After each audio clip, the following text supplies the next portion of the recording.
DFW traffic.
Mic on.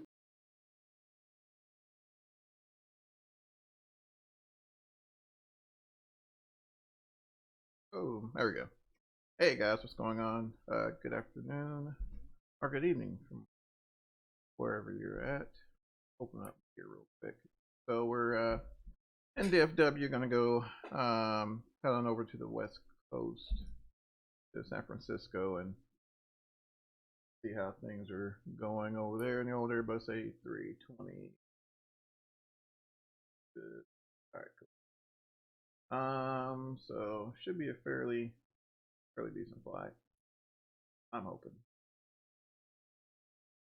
Cool. We'll see how things. Let's see here. So right now we have no ATC, so we'll just extensions uh, going from there.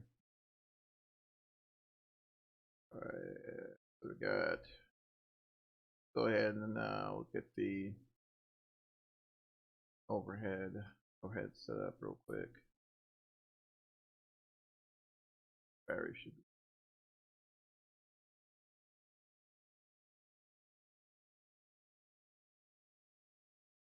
The first time in a while. I've had Fort Worth or KSFW tower on and off. Be interesting, but you know they're not paid, so I can do that.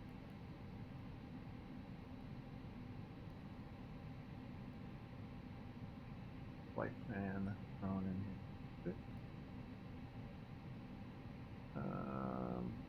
Oh, okay, there we go. I think for a moment. No question. Hello. Sierra, Foxtrot, Oscar. Alright, let's get that guy. And cost index of A be 25. And I'll be 80. Got a little sneeze coming on. Not quite a bit.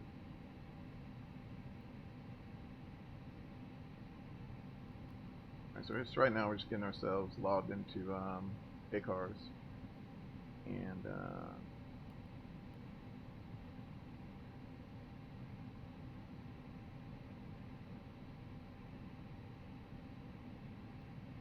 and we are projecting 3 hours and 34 minutes. I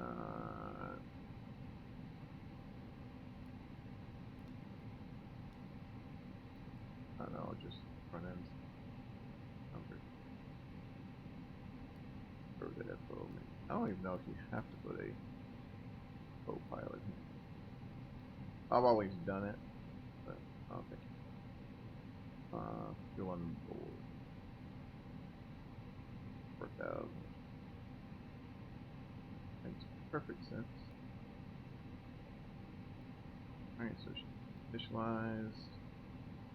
And so block fuel will be 27,000 pounds today, reserved for weight 123, so fairly light. I think it comes to be about 70 souls on board, I think. So we're good with that. Go ahead and send that over. Probably got a company message there. Back to Atsu. That may be for load sheet. Alright, I'm cool with that. We'll go ahead and accept that. And drumroll recording. Yep, looks about right, looks about right. Let's forward now.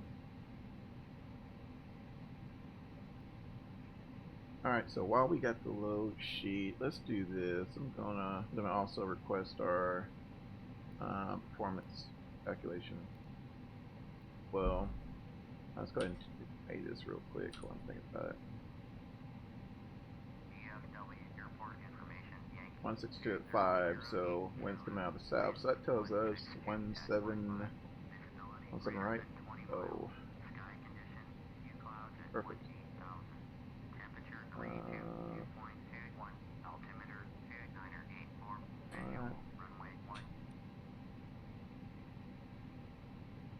It's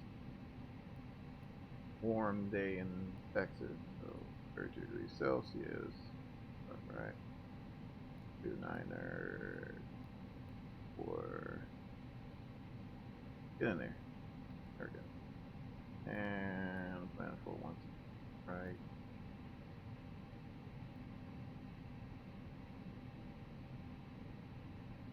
Okay. So nope, it's not wet. Back to beyond. Down to the next page.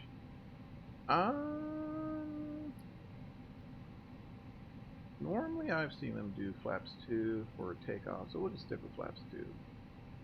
Let's see, estimated takeoff weight will be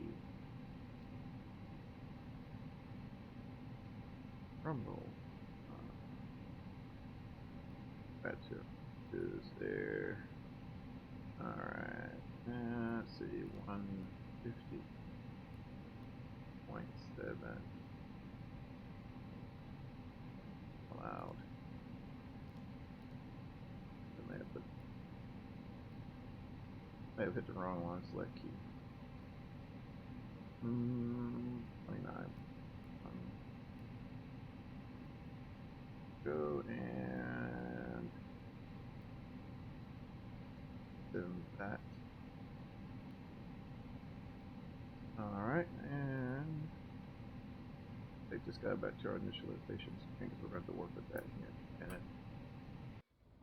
Just a, let's see. This swore I hit board now. Did I hit board now?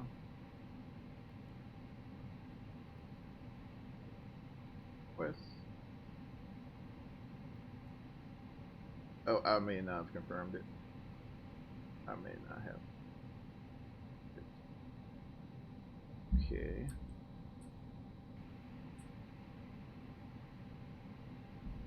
Interesting.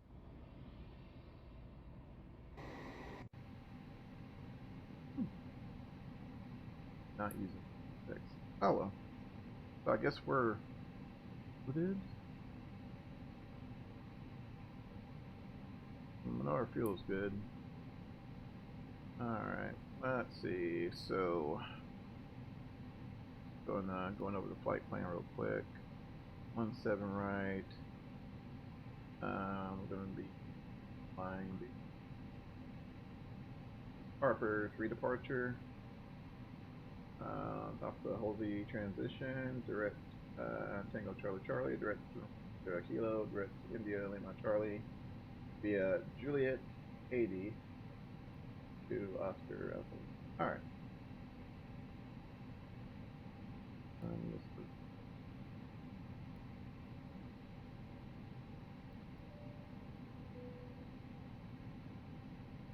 So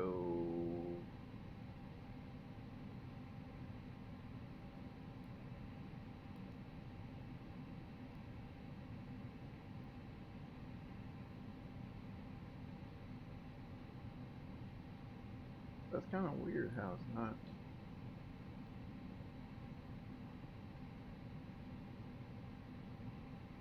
Now it's working. Here. I say it's working, but yeah, we're getting our ground equipment now, so I guess we're good. Alright. Go ahead and while they board. Yes, we know that's not right, so we need to be extra vigilant not to depart with that. So I know we're going to be departing flaps 2. Go back and see what the weather looks like. That would be. Go back.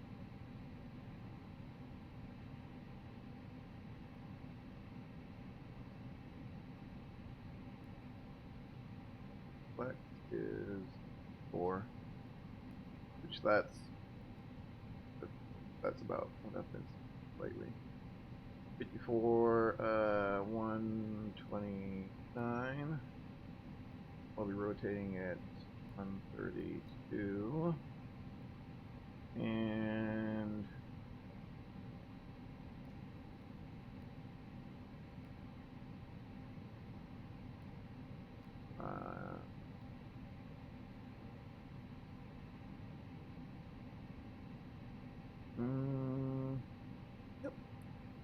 about right there. I'll go ahead and self-clear ourselves, I guess, to cruise altitude to be 38,380. So we'll just self-clear ourselves. So unless forward center jumps on sometime soon.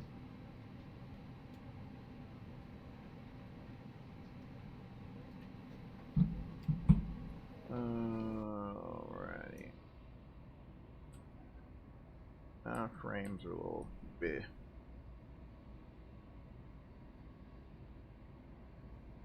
All this clear weather.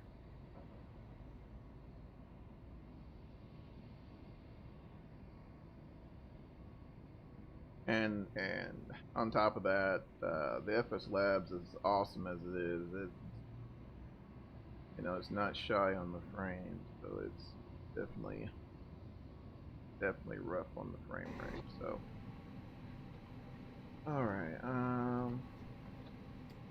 In the meantime, let's all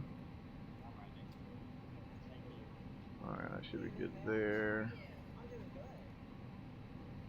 Let's see. Let's just tune into putting it on frequency.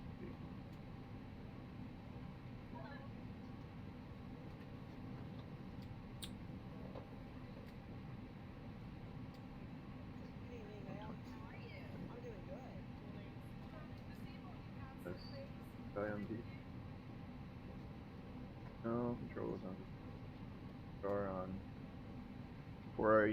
We are on the in-house frequency, so when they do come on, we'll be ready to go. Now we'll do a few preemptive checks. On there, 3, 2, 1. It's about 3 seconds. About 3 second delay from when we hit that start button. So go down.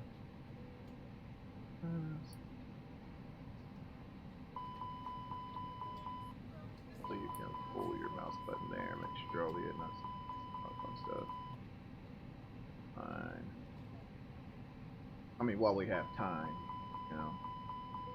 you probably shouldn't test the loop while it's starting up.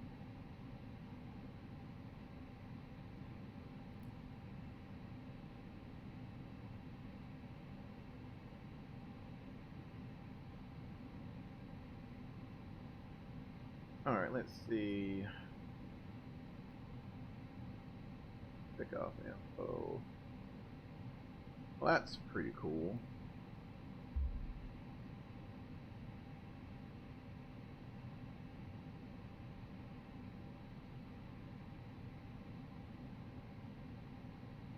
I think let's go back through the flight plan here. I think we should be good to go. Let's go to our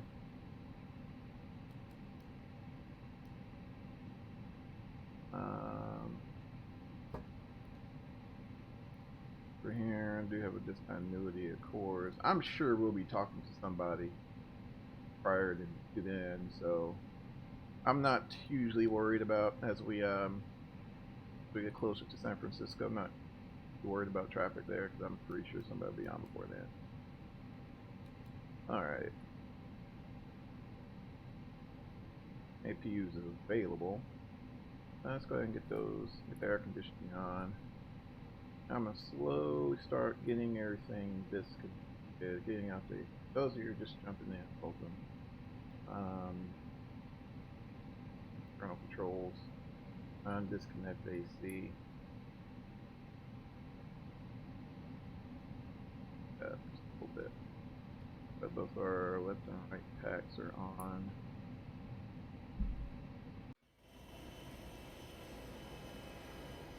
And heck, it looks like we're loaded, so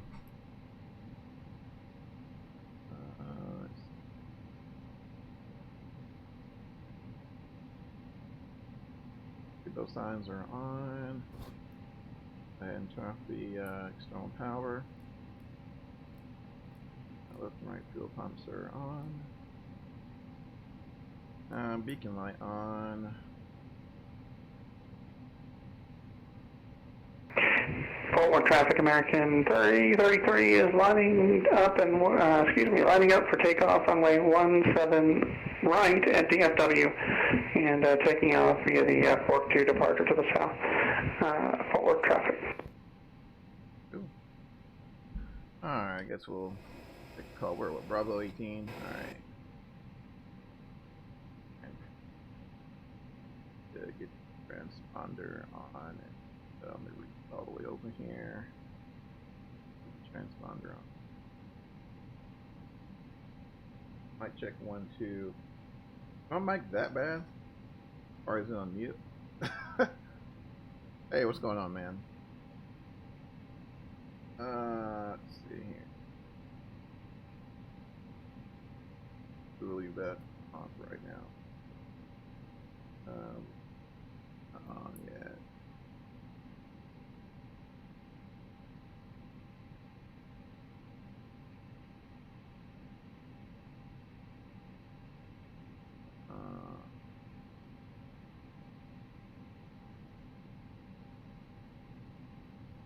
Here, how did that come up? To I will wait for a push, maybe actually.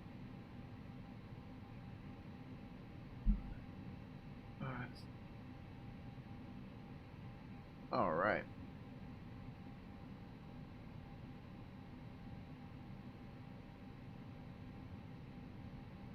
So, what's going on, guys? So you're just jumping in. And Fort Worth traffic, American 446, pushing back Bravo 18 for South Departure 17 right, Fort Worth traffic. Let's see. Didn't make those. Alright. See if we can get out of here because it's like pretty already.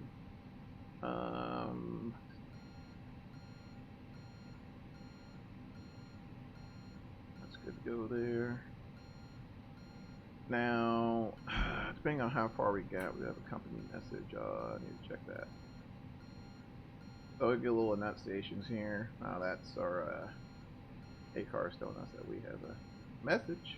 So, and that's just the final load sheet. So we're at 123,000 pounds, which reminds me to finalize that dude there, which makes it super easy to do that. And cool. Alright. Alright. Yeah, how far we got to still a good ways. We'll do a single engine taxi this time, so it's a little, especially with the these IAE engines, they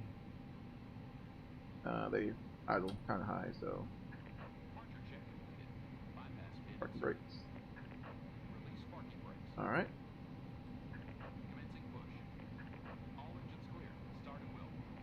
All right, start sector switch, choose start, and we'll go ahead and turn on that electric hydraulic pump because we'll need that since we'll be starting at number 2.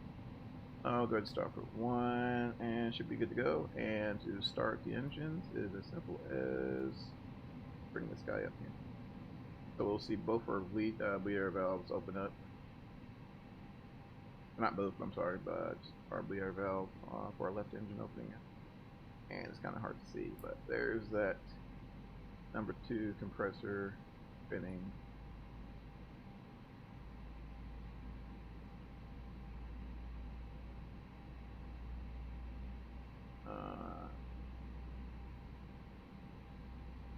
And they take forever to start.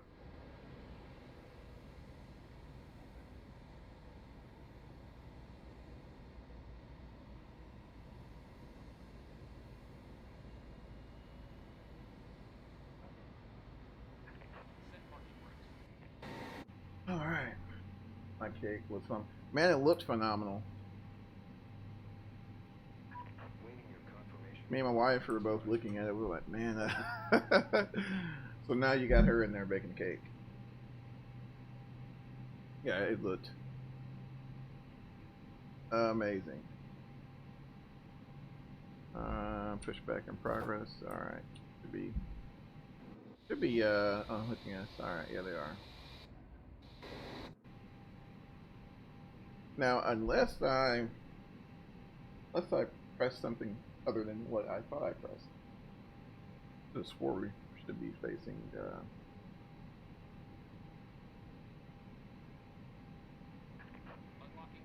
All right. Here.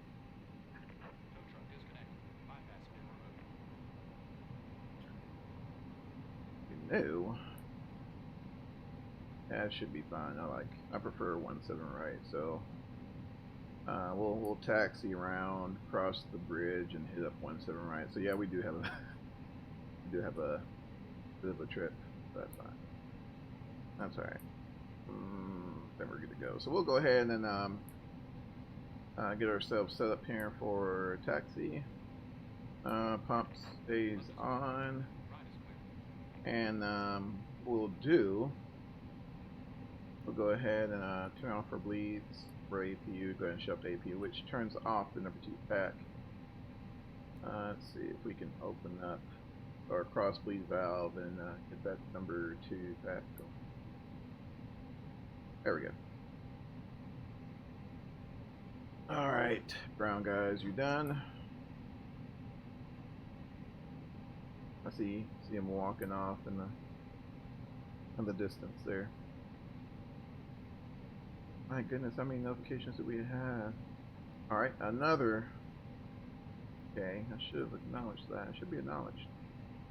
What else have we not seen? Okay, new performance numbers. All right, we should be good to go. All right, so we'll go ahead and turn off. I can't. No, man, that cake looked. I was looking at it earlier. I mean, it was just perfect.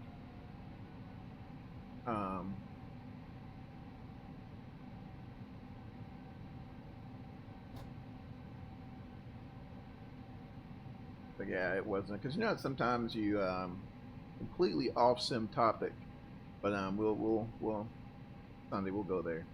But you know how sometimes you don't do I guess what, grease the bunk cake band or whatever, bunk cake pan or whatever, and it kind of falls apart. It didn't look like it stuck at all. So that looked amazing.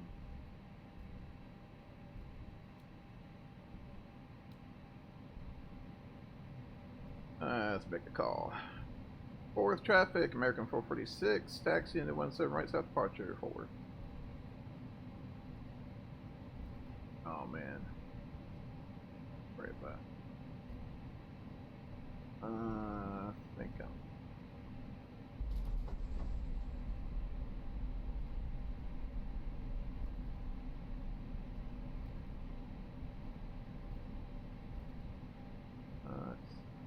might not. Yeah, we do.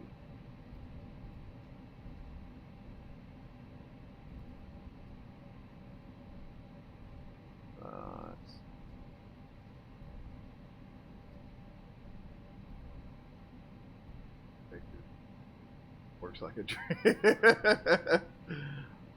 Man, you're not kidding. It looked phenomenal. All right, let's make a left turn here.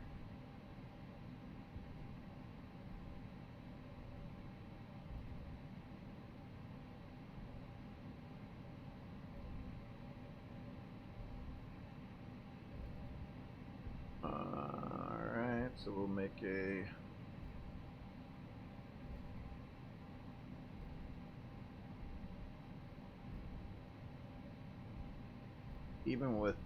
even on one engine, this thing just wants to go.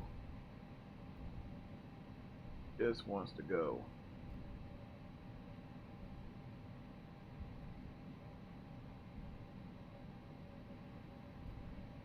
Alright, so we're about to cross the bridge here in DFW, so let's make sure we are on the center line.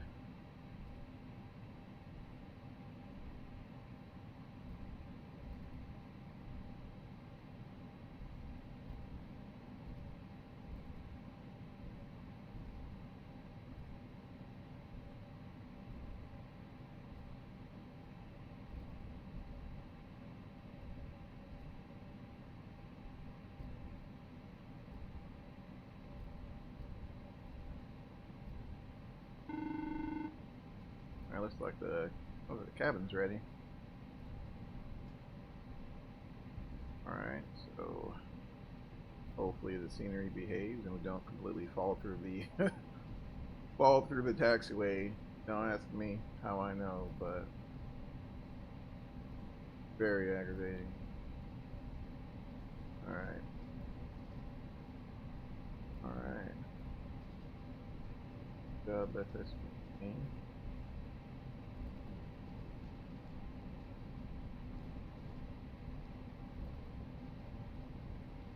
Now is that Baker's? Now is that like the cake release or what you would or is that the name of the pan?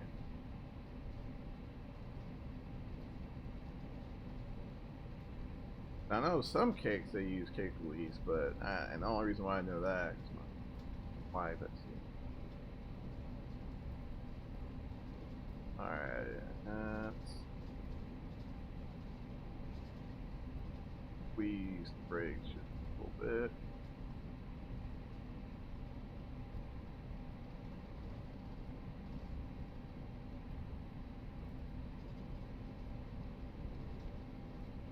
Now, at this point, as soon as I can stop,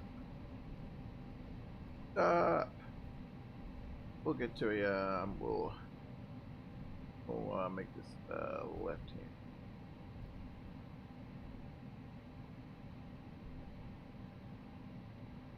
Oh my goodness.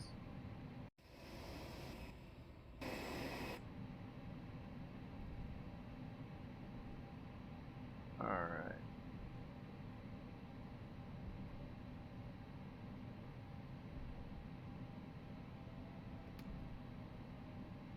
Alright, and we'll take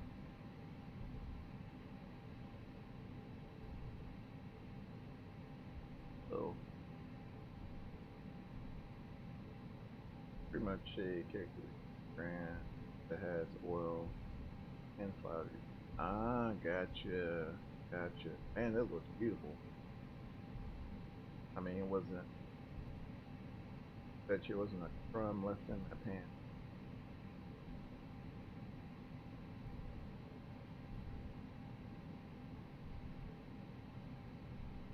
Alright, so let's see if we can do this and some sort of forward momentum.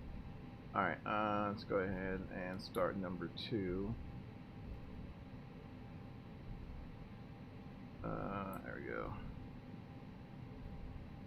So as we're getting closer to departure, I'm going to go ahead and start number 2, which I probably should have started when we cross the bridge because it takes forever. Forever to start up. On this particular model. That's fine. Let's see. Hoping maybe someone will jump online. We'll have some sort of services getting out of here, but I guess not.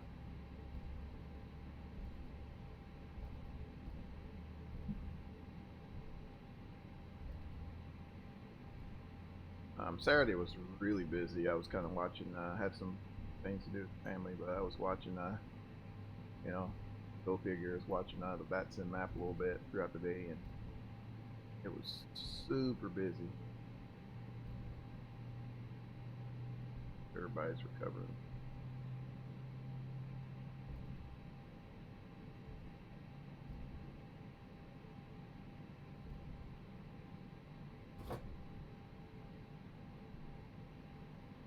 And I just thought about something. Whoops.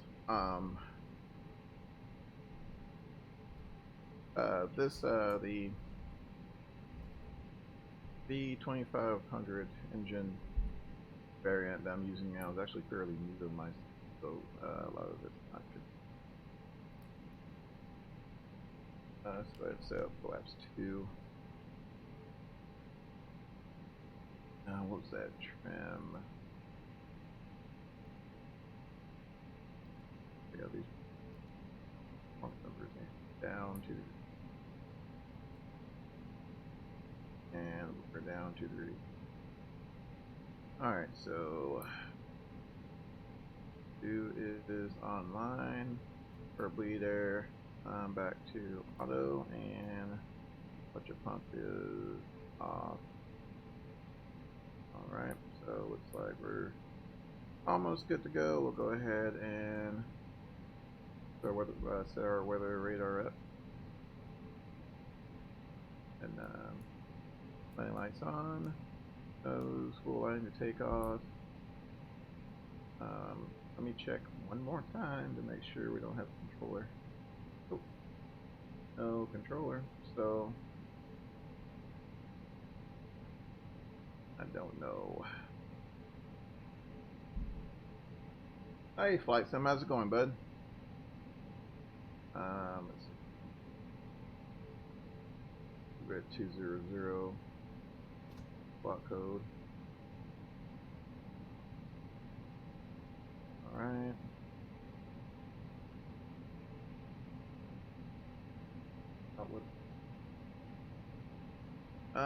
Let's see. Give me 1 second, Flight Sim, and I will answer that question for you. Well, we're actually gonna go ahead and I will answer that question. Very good question. I'll answer. All right. Let's see. Let's double check, make sure final's clear, runway's clear, and I guess we're on Unicom, so we'll make one more call here. Let's see. Fort Worth traffic, American 446, departing 17 right, south departure. Fort Worth traffic. All right. Spoilers armed.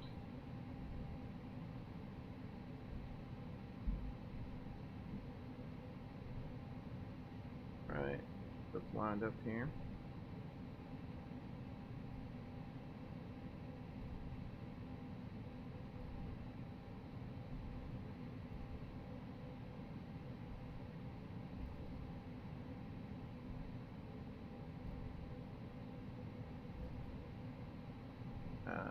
Brace for just a second. We'll go ahead and set back big. Frames don't look so good. No, they don't, man. But then again, we are in P3D and not X-plane. It just... There you go. There you go. Alright, take off.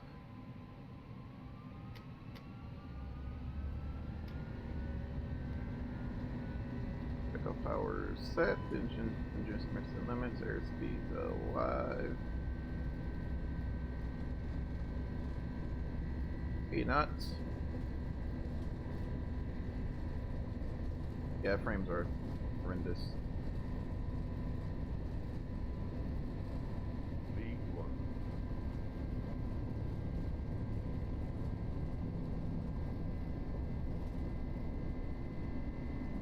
That's great, you're up.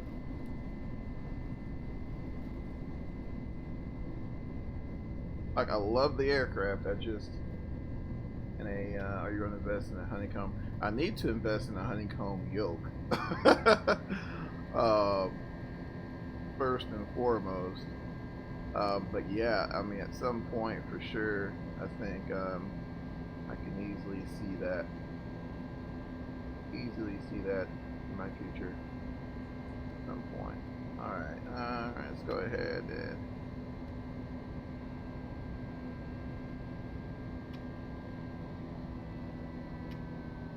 thrust levers and climb.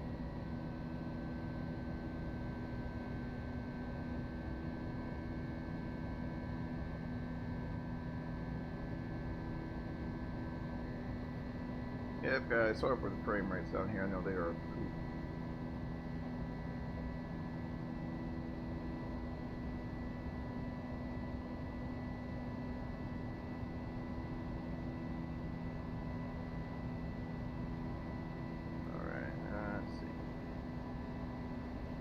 Flaps 1.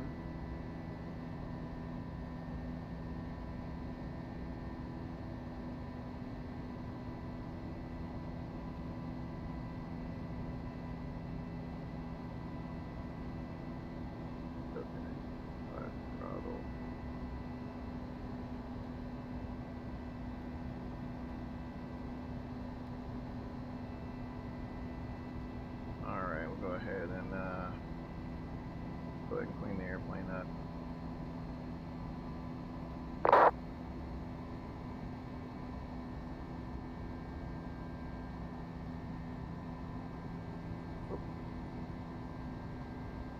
stream is terrible. Go ahead and make a call. Forward traffic, American 446, clear the active. Forward traffic.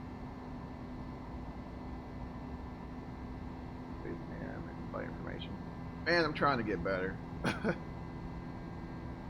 trying to get better. Yeah, it's been bugging me as well. I just never had the time to really get it set up how I wanted it.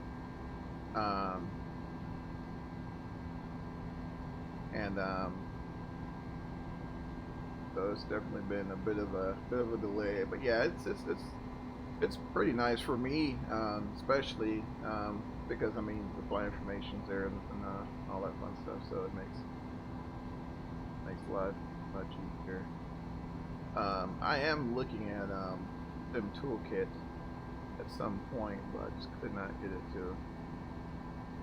set up. And I honestly just found out about it, and it's kind of funny because as long as I've been in the industry, you know, it's like, oh my gosh, they have that, you know. So, whoops, but but yeah, we're gonna get this thing looking good here shortly, guys.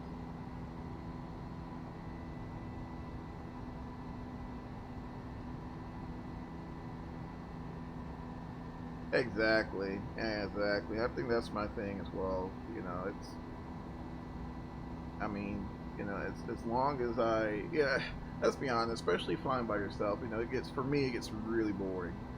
And I think that's what initially kind of got me into it, you know, and you know, at least being able to share the experience with others, it makes the experience that much more pleasurable, so to speak. You know, of course, VATSIM helps and all that fun stuff, but you know, there's still so few aircraft that have the shared cockpit functionality, so it's not like you have a conversation or anything like that. And I don't know. So it's always been,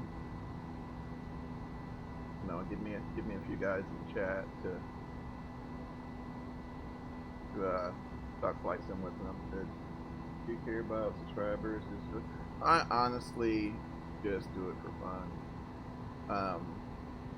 I started the whole streaming account, man, it had to have been maybe 5-6 years ago, and just for that, you know, so I was like, man, it's pretty cool, you know, because initially it started on Twitch.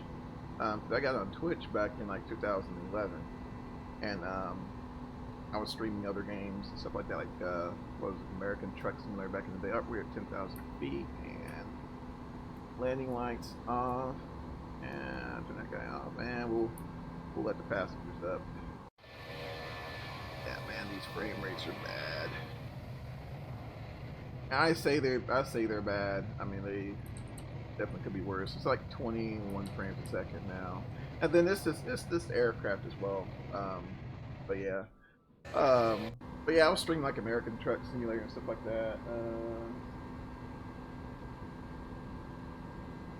That I didn't really for a month. Stop playing for a month because I get bored. Yeah, right. And that's the thing. It's like, you know, like okay, I'll do a few trips a day or something like that, and after a while I was like, all right, so what do I do now? And I mean, it's just, and then I mean, you have other tools now, which there are a lot more add-ons to enhance the experience than it was back then. But like, you know, VATSIM was still a thing. Heck, was it VATSIM or IVA? It was one of those, but I always remember one of those back when it was like FS90. I was FS2000, I think, is when I started getting into it. That helped a little bit, but even then, it kind of got boring for me as well. But you know, I started streaming it, and you know, where it's okay, it's pretty cool, and you know, I've seen a few guys who, you know, they had a little Twitch channel, and I was like, let's, you know, give this thing a shot. Back then, you know, I mean, of course, my computer isn't the, you know, fire-breathing beast that, you know, a lot of these guys run, but you know, it gets the job done. But back then, it definitely wasn't. And so you know, I did a few streams here and there, and you know, some nights, especially, you know, and my job is, I don't have, my job doesn't have unique hours. I travel quite a bit, so you know, a lot of times I was streaming like off times. Like sometimes I'll stream at like 7:30 in the morning, 8 in the morning, and no, but even then, I'll have like 11 viewers and stuff, and it's enjoyable, and I enjoyed it, and so I switched to YouTube, and that was before the whole monetization thing for YouTube or whatnot, and that kind of got frustrating because I really didn't want ads ran on my stream at all, and so, but now I think they've changed it until now they think they've changed it until if it's over like 1,000 subscribers, I think you can monetize. So,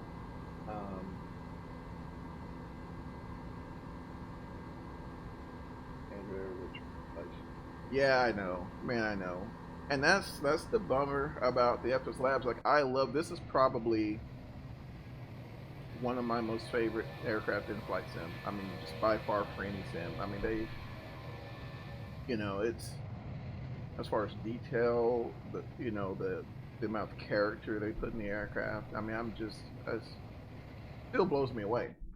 But the performance, I mean, it's just the environment in which this aircraft resides in, to me, just bugs me. So, like I said, I was hoping maybe not FS, but P3D version 5. Maybe that'll be our knight in shining armor, but I guess they're having issues with that. And then, Lord knows when we'll see an update for FSLabs and all that to be compatible for version 5. Which I'm still on the fence about. I don't know. Now, I say that I do have some aircraft that run really well on version, like the TDFI-717. It runs really good. Fly the Mad Dog X runs really good. There's a few that runs really well. PMDG is kind of mediocre. I had a channel with like 100 subscribers. They deleted it because it was a song. Wow. It's a 9-inch. Yeah, man. I've heard. I've heard. So I'm not enthused about it at all. So I mean, YouTube is fine. YouTube is a good, decent platform for me. I kind of, especially with you guys coming on, I really don't see much of a reason to switch. And I mean, heck, if I keep the subscribers I have now, I'd be perfectly happy. It's just, to me, especially when you start building that type of, following, and I mean that it demands quite a bit of a commitment. So, where I'm at now. I mean, if the growth comes, it's cool, whatever, but I mean, there's some guys I think have like 15,000 subscribers. I mean, it's just insane. What do you think about people pirating that? Oh man, it's been around since, goodness gracious. I remember guys bootlegging excuse me, Wilco pubs. I think it was like the Level D 767 or something like that from way back when it was on eBay. And it's, I don't know. It's one of those situations to where, can't say this and not, can I? Like 60,000. Yeah, that's insane. I mean, that's crazy to me. I mean, 60,000 people. I mean, I'm at 140, I think, and to me, that's, I mean, I'm just a guy who streams flight sim, so that's, I'm definitely humbled. But 60,000, I just couldn't imagine. Yeah, right, Wilco. Yeah, man. So yeah, they were bootlegging that back in the day. So, I mean, it's going to be there, but I think those of us who are really passionate for the community will try or do our best to support it. To be honest, have you done it? Okay, so I've been fortunate enough to be in the position for, as long as I've been simming to be able to purchase the add-ons, but I'm really critical about the add-ons I purchase. There's no shame I've done it. No, there's absolutely not, because I'm gonna tell you why. Let's play devil's advocate for a minute. I'm gonna tell you why, because you'll get now there are some developers out there where you're looking at the add-on, you're like, man, it looks good and this and this and that, and there's some out there that are not really honest in what they portray, and so you get you get people, and I mean, especially nowadays, money's tight, and a lot of us don't have that type of income to just to waste. So you go and you purchase these add-ons, and either they just flat out don't work, like at all, or something of that matter, and then especially when the support's terrible, you absolutely get no support, and so you're stuck with the add-on that you paid $50-$60 for. So I mean, situations like that is where we create the issue of piracy. Now, I mean, looking at it from black and white, does it really condone it? No, but I get it. Now it does, of course, with the DRM and all that they add to some add-ons, it gets,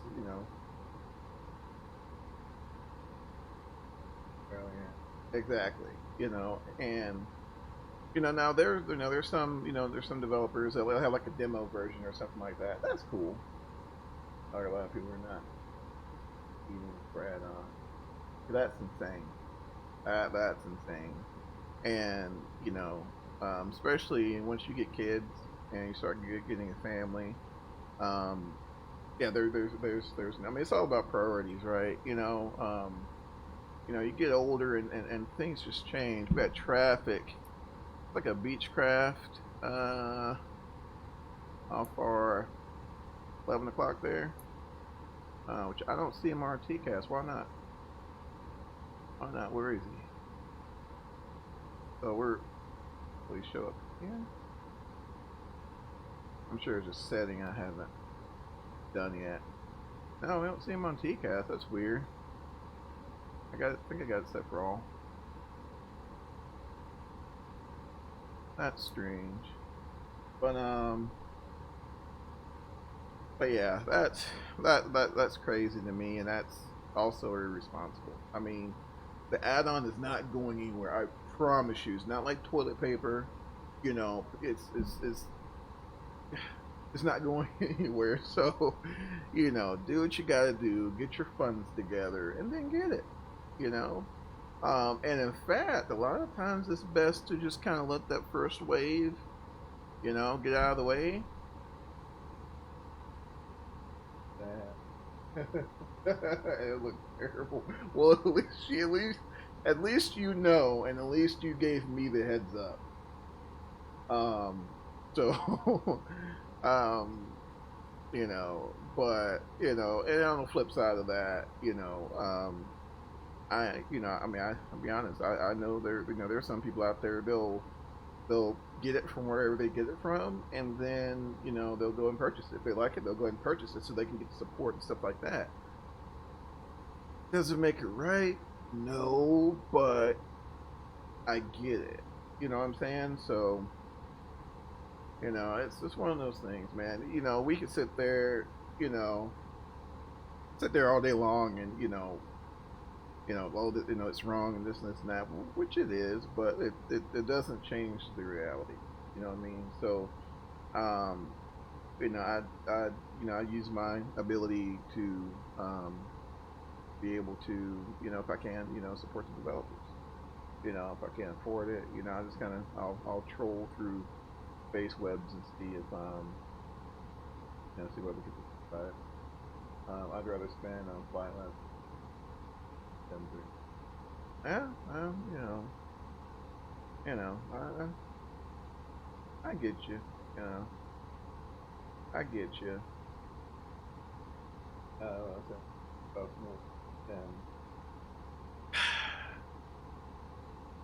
I get what you're saying, but you know, at the same time, you know, look at it this way. Imagine, just entertain me for a moment.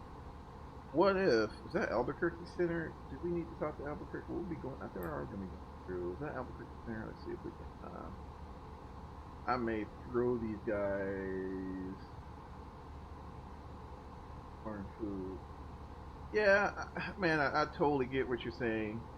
You know, but it's just like one of those things like, you know, if I was to, let's say for example, if I was developing like, you know, if I was developing software or whatnot, and you know, it took time away from, you know, from my family, you know, especially my wife, she is the type where, you know, if it's not making dollars, it's not making, you know, as far as like, you know, I mean, hobbies are one thing, but um, you know, if I'm just in here day in and day out, you know, developing blah, you know, I mean, if I'm not making any money, then it's kind of like, why are you doing it? So, you know, I mean, if you know, especially, and it seems to me that, and because I think they even have their own office.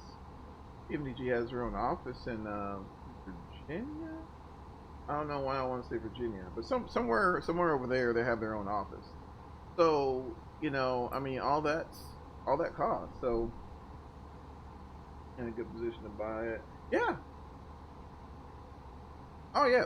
Totally get it. Totally get it. Um, but you know, so at the same time, you know, it's,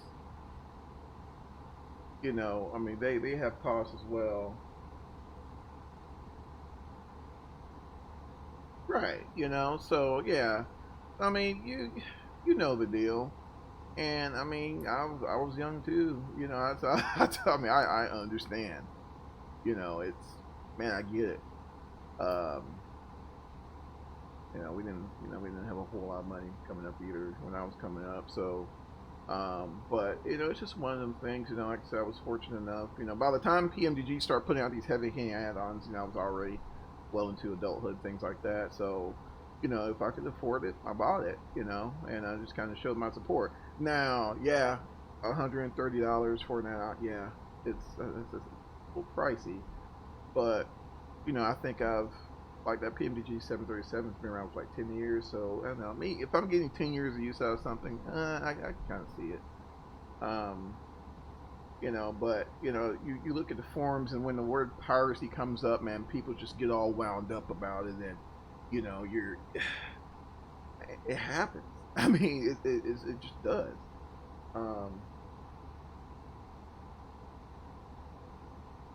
it, hey, there you go. You know, so you know, on that side, from a business owner's perspective, I totally get it. But then on the flip side of that, you know, I mean, you know, I mean, you know, a lot of customers have been burned from, you know, false advertising, things like that. So then on top of that, you know, a lot of people can't really, you know, afford different things. So I don't know, which I've been kind of debating on, you know, starting up a, you know, a foundation, and trying to see if I can get donors to donate and, you know, help people out, you know, who, you know, with if they need help, you know, you know, simulator related stuff, you know, kind of do that, but um, kind of see where that goes. Like blanket bystander. There you go. There you go. There you go. I think we are in Albuquerque airspace, man. Let me give these guys a call real quick. Um, I think we are. We may cut just north of. Um,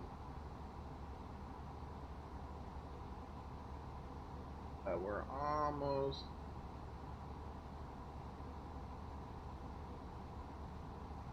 um, almost base there. Yeah, so we'll hold off.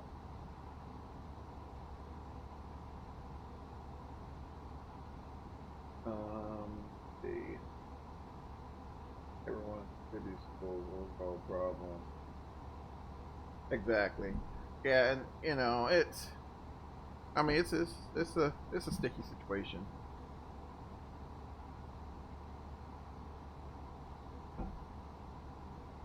Yeah, the way Microsoft has been running their model, if this is going to be, which I have yet to get into the alpha group, but anyway, um, if it's going to end up like super cloud based, and yeah, it's going to be pretty hard to, because think about it, as big as FS 2020 is, if there is a way for them to, you know, bootleg a copy of FS 2020, it'd been done already. Like it would have totally been done already. I mean, there's no doubt about it. So, yeah, if you're going to be on FS 2020, it's going to be tough. It's going to be tough. And the way these guys are talking about FS 2020, I don't know. It's going to be something to be reckoned with. That's for sure. All I can say, X-Plane better not be asleep on this one because, yeah. You know, I mean, Lockheed Martin. I mean, yeah, Lockheed Martin's not worried about this. We're not even their target market, right? But, um, you know, it's X-Plane 11. It's going to be interesting to see how they respond to it, or if they respond at all. It's like, I mean, you have that diehard community on both sides of the fence. You have that diehard community, and it's kind of weird because me personally, I kind of, you know, whatever aircraft is on what platform, I kind of gravitate to that. But it's going to be, you know, we'll see what 2021 holds. It's going to be interesting. I don't know. I mean, Austin has survived thus far. Oh, thanks for the like, and thanks to those of you just jumping in.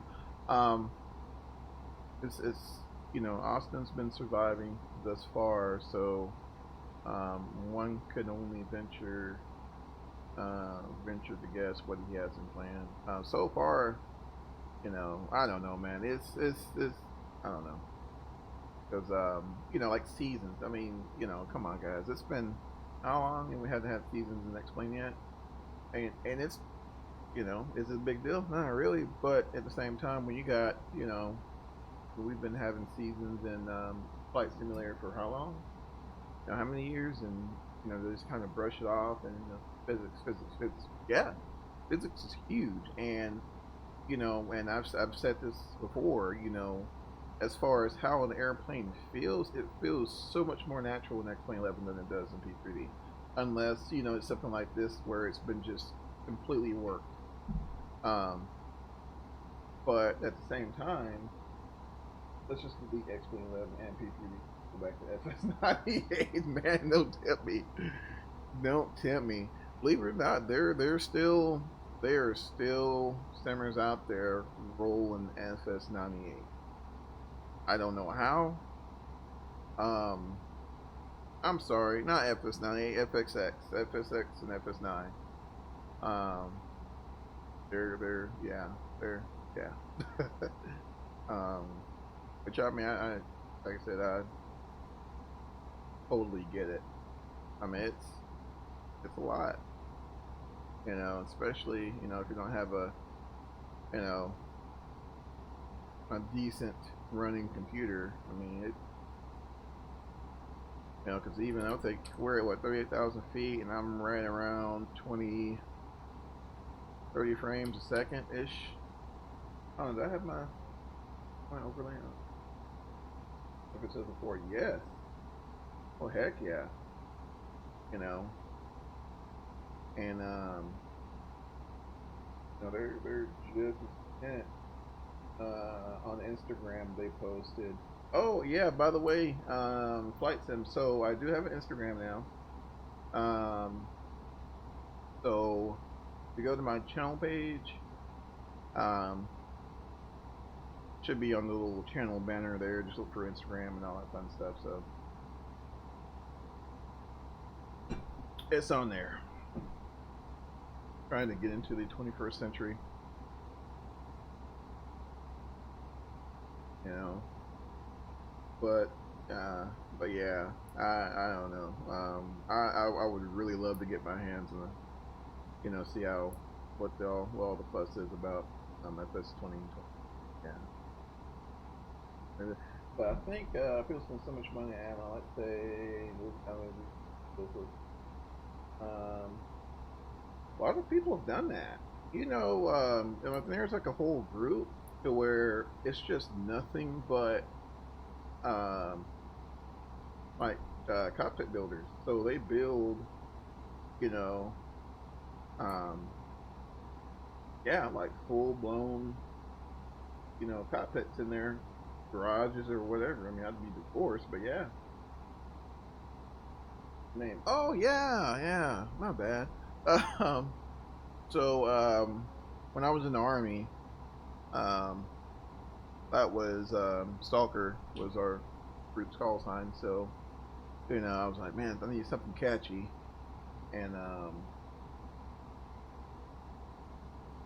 something catchy, and something kind of interesting. So um, I put Stalker Actual, um, and for the channel, I was like, well, gaming, so it's just Stalker Actual Gaming. So that kind of stuck. My Stalker Actual has always been my gamer tag or whatever, where I've been playing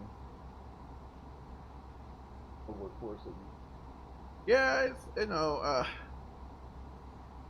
buy small parts. Yeah, I mean it'd be cool for sure, but man, I don't know. My whole thing is it's like if you're putting that much money, into the sim. Now, if that's just your thing, cool. But well, then again, I don't know. Because let's say, for example, let's just talk numbers for a moment. Let's say, for example, to build a full blown 737 flight deck costs you, I don't know, 13,000.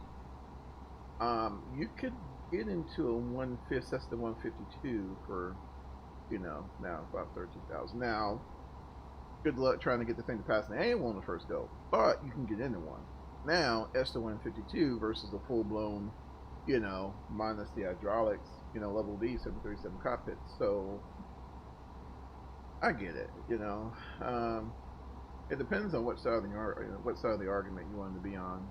It's either, kind of, you know, this is the closest I'll ever get to a 737, or I just want to just fly. I mean, if you're kind of in that camp where you just want to experience flight, then maybe it'd be easier to take the money, and especially if you already got your ratings, why not take the money and invest in an aircraft. But once again, I mean, I ain't gonna lie, 737 flight deck would be pretty sweet. Exactly. So I'm your first follow. Oh, no kidding. That's cool. Yeah, it is. No, it wouldn't. No, it wouldn't. Um, and let's see. Discord message. All right, cool. Um, but yeah, it'd be a situation where you want to be like in your permanent residence. You plan on dying in that house, then that may be something. Yeah, maybe something you'd want to look at. But I mean, even still, it's like I don't know. I don't know. That's just be a lot, man. It's be a lot to move. Like, cause what if like I don't know. I mean, it would have to be. I don't know. I don't know. But I mean, I have seen it, and it's insane what these guys are doing. So we got what Albuquerque. I'm just kind of looking. That goes. I'm curious to see when we'll be talking to Albuquerque. Let's see.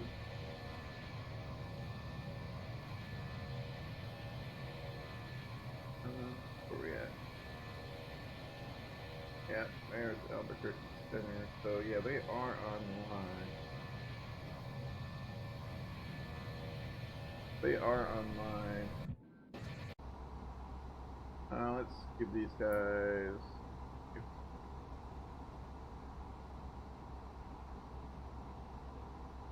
Then, also see if they're on here. Maybe we can,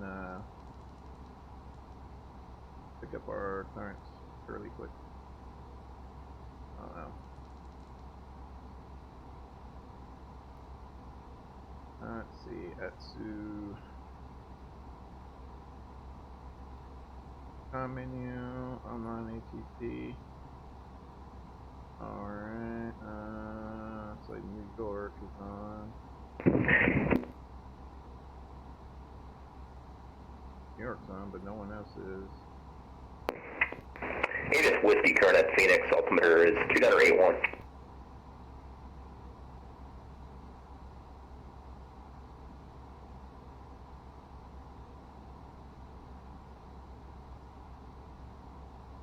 And we still got a little ways until that point.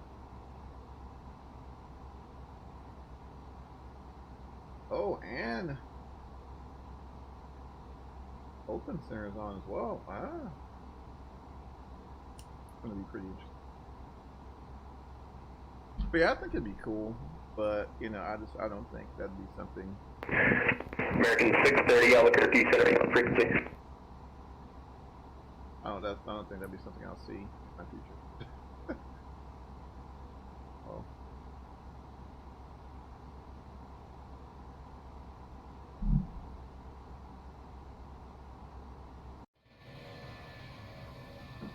I think I bumped my throttle. American 12, turn 10 degrees right, vector to final, descend maintaining 900,000. But yeah, I've been going back to the whole yoke thing. That is probably going to be my next investment. The honeycomb. Right now, I got the SciTech yoke and the SciTech throttle quadrant, and man, it's just from what just looking at the honeycomb, it looks, yeah, it definitely looks pretty nice. So we're gonna we'll see how things go, and see about picking one.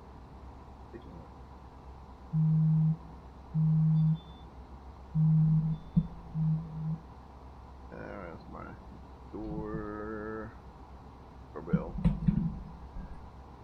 Oh, but yeah, yeah, it's kind of a bummer about the frame rate, especially coming out of Dallas. For me, frame rates get a little on the sketchy side, but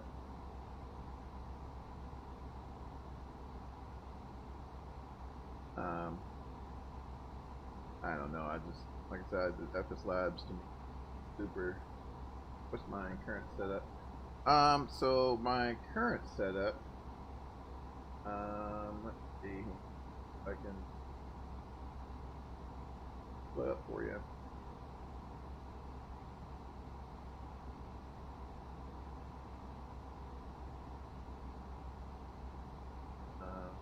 American 630, push and start at your discretion. It will be runway 25 right, and then also before I set the PDC, didn't realize that you didn't have a departure filed. Are you able to 4B1 departure by chance?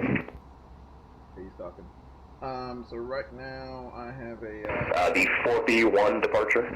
I7. We won't have to talk to him for a minute, so let's go ahead and throw this back on your account. So I'm running the i7 6700K overclock to 4.8 gigs. The Asus motherboard, 32 gigs of DDR4, and a NVIDIA GTX 1080 Ti.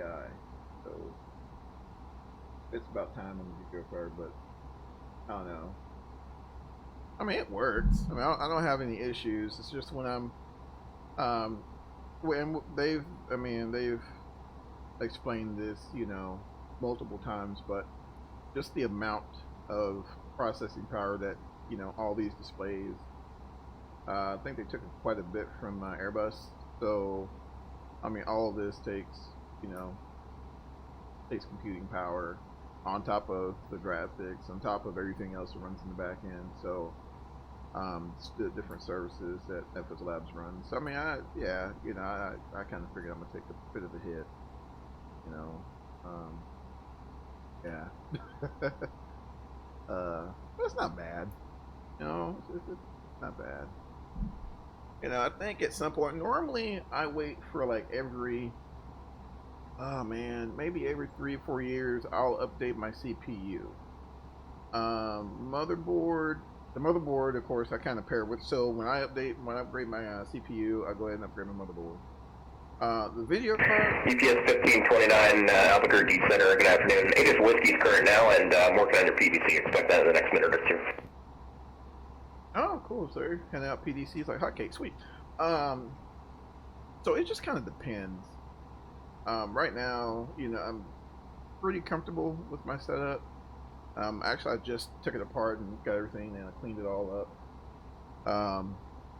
Cleaned out my radiator for my liquid cooling and all that fun stuff, because it was running a bit warm. It was running a bit warm, so cleaned that up. Threw some more thermal paste on the CPU, kind of reseated that. You know, just general housekeeping. I mean, nothing crazy. Now my monitors, I think at some point, if I catch a decent deal at Micro Center, go ahead and upgrade my monitors. The curved ones look pretty nice, but I don't know how it's gonna affect my stream. American 12 to set to maintain 7,000. So, wait a minute, see? Okay, so let's do this. Let's do this since we got this new. Okay, so let's monitor. I wonder if we can do that. Monitor both. I'm trying to say monitor both the COM1 and COM2. There we go. We'll monitor both COM1 and COM2 from there. Ooh. But yeah, I know my time is not upgrade. Maybe it's Christmas, I don't know. Wow. Now, if we, I'm mad at American Airlines. What's that? Delta 1402 to set maintain level 300. How can anyone be upset at American? They're retiring 75. I'll tell you who I'm upset with. And that too, though. They are, was 75, the 7576 going away. And, which is kind of weird because they're still fairly new, I thought. But the Embraer 190s that American had, they're getting rid of those as well. But American 630 Albuquerque Center runway 25 right, taxi via Charlie and Romeo. Their MD-88s and MD-90s. And I'm thinking the 717 is probably on its way out as well. So yeah, I'm pretty sad about that. Did you get the pre-departure clearance I sent over text? Pretty sad about that, guys. Not gonna. If you didn't, no worries. The squawk code is 0705. Yeah, pretty sad about that, guys. Where?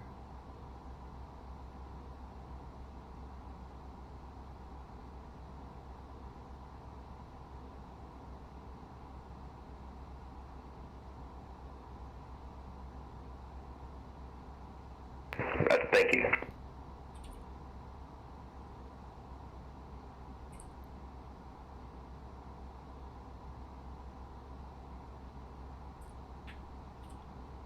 Star is responding to a word message.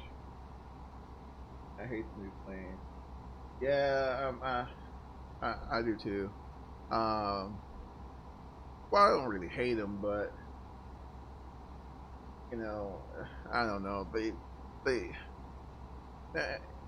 and once again, I get it, but at the same time, American 405 contact Denver Center 135.6 now. 35.6 today. Opinion, I mean, this is purely my opinion. Lack character. Delta 1402 Albuquerque. with me. I just don't remember hearing the readback, but I got you live right now. Yeah, it's, I don't know. Yeah, Perfect, thank you. kind of get a little bummed, especially when we start looking at some of the old videos. Like, I found this just awesome video. This the DC-9 back in the Northwest Airlines days. This captain, he has had this video camera just walking around ops, you know, videotaping or whatever, and he videotaped the whole trip. I mean, just. American 12, maintain 5,000, turn left heading 350. Taxi, we're taxiing out. Show the taxi out, departure. And Southwest 1594, your flight plan shows Burbank, but the route is definitely an LAX route, so just double check that. Interesting. Okay, so we're almost.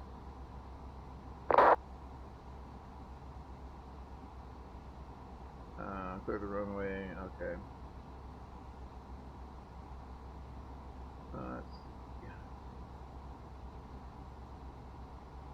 Let's see, where is. And we're getting pretty close to.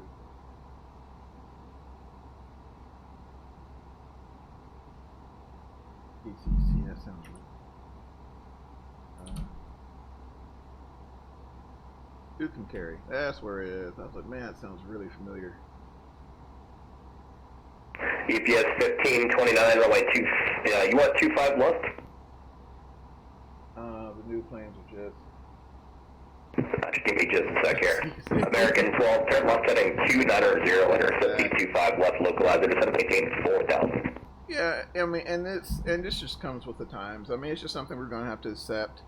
I mean, you know, they'll UPS 1529, runway 25 right, taxi via Hotel 7, hold short of runway 25 left.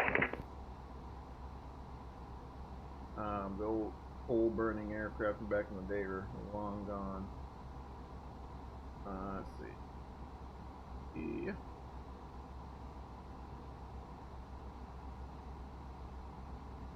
American 12, you're 3 miles from Gypsy. Maintain 4,000 until established and localizer. Cleared ILS runway 25 left approach. We're still, what, 74 miles from Tucumcari? Yeah, we got a little bit. Roger, PDC on the way here, just a minute. Albuquerque is definitely busy. Yeah, and like I said, you know, it's just, man, it's just coming with the times. You know, I mean, let's just face it, these things are so much more efficient to operate, so much more efficient on the fuel, very easy for the crews. I mean, it doesn't take a whole lot of recurrent training. Ever made. Yeah, 747. I mean, she's definitely the queen for a reason. Delta 1402, contact Los Angeles Center on 125.8. 400. I've flown all of them. But really? Yeah, that's one. I've jump seated. I didn't catch the 7.2s, but I was able to. American 630 and UPS 1529, Squad Muncie. Back in the day. I was flying 737-300. Really? How cool is that? That was 267, Albuquerque Center, Roger, quick direct to Bruiser. Yeah, descend via the Bruiser 1 arrival, runway 26. The Phoenix altimeter is 280. I don't know. Wasn't the 747.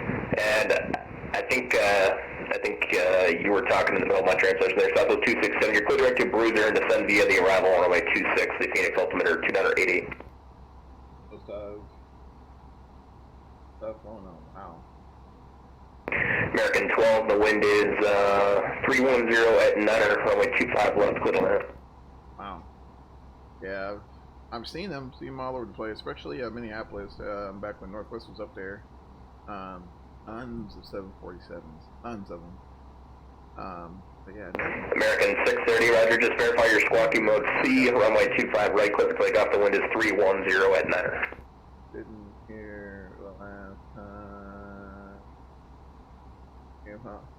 Yes, I am. Well, Not commercially anymore. American 10, push and start your discretion. Vice ready for taxi. Man, this guy's busy. Not commercially anymore, but years ago, back when the red guys were up and going, flew for a regional carrier for them years ago. Hey, Furman, something happened to your squawk as you changed it to mode C there. 0705, and you are clear for takeoff. The whole Delta Northwest merger thing, stuff just got weird, so. Yeah, I got you back on mode C, but the last digit of your code changed. It should be 0705. So I'm like, okay, cool, I'm out. And that was right around the time I got married and all that fun stuff, and picked up a job on a Citation 550, driving a Citation 550 for a little bit, for maybe it was like 7 months. Then that contract expired, and yes, stand by. Fell on my. Thank goodness. EPS 1529 AM, senior mode C, no thanks. I'll have you across 25 left in just a minute. There's traffic on funnel. Something like that. What airline? Not to be foregoing, but their code was X-ray Juliet. Is a pilot comes again? Oh yeah, shoot yeah. I mean there's always a need, and once again it's just from personal experience. But the reason why there's such a need, because it's just so bloody expensive to get. Southwest 1594. I'm gonna send a new PDC. Just let me know if you can take that or not. You know, if you study hard and all that fun stuff. I mean, anybody. I mean, it's easy. Not difficult to do, but it's just expensive. And so, especially now, as you know, a lot of the older guys are retiring, and that flow now with the whole COVID-19 thing kind of messed everything up. But I mean, I was talking to guys, and there's classes going on by every month, you know, various regional carriers. Yeah, that's what I was going to say. The whole COVID thing kind of put a damper on things, but I mean, at some point, and here's the thing as well, at some point we're going to get over this. November 0227, November Romeo, Albuquerque Center, squawk at 0726.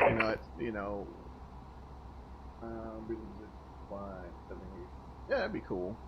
Yeah, man, and there are a few people that I know. UPS 1529, cross runway 25 left at Hotel 7, turn right on Foxtrot and taxi full length 25 right. Something you have to be comfortable with, something that your spouse has to be comfortable with, and all those things into one. And so, as long as the family, as long as the family is able to accept the American 12, welcome to Phoenix, right turn on Foxtrot, and hold short of 25 right at Foxtrot 8. At the same time, I think I just got in a really bad time. It was really bad time for, Northwest, and their American 10, squawk mode C, runway 25 right, taxi via Charlie and Romeo. A bad taste in my mouth. I loved flying, but I loved it.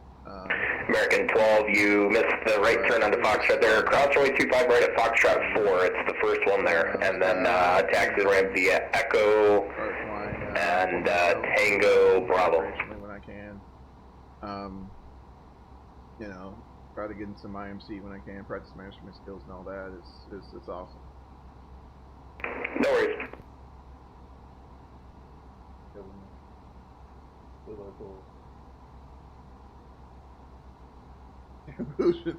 Man, who knows, man? I'm pretty sure. American 630, you radar contact the altitude. It's going to be some, there's going to be some documentaries on it. That's all I know. Let's see, we're 30 miles out. American 630, roger, call and maintain flight level 370.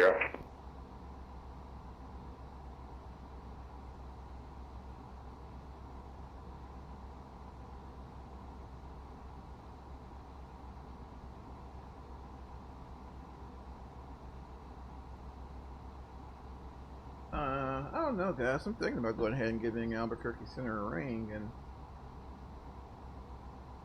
there's no way we've been in Class A airspace this long with no clearance, so it's kind of awkward for me. Yeah, with me, I think I'm going to go ahead and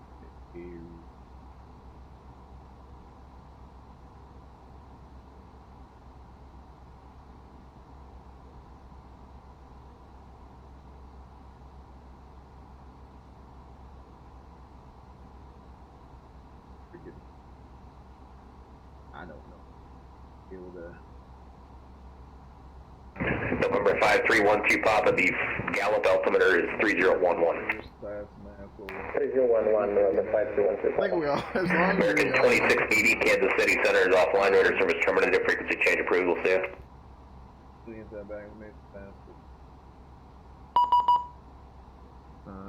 UPS 1529, you ready? Oh, okay, so you sent me a private message. Alright, UPS 1529, roger, the wind is 310 and 9 runway 25 right, clear for takeoff. Alright. American 630, you're clear direct to 4B.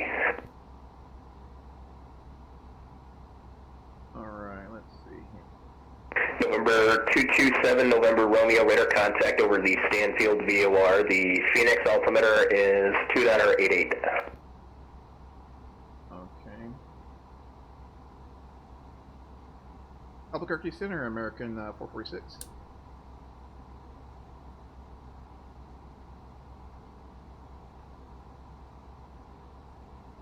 American 630, when you get a chance, reset your transponder, squawk 0730. Or not, what did you say? Do not respond, okay.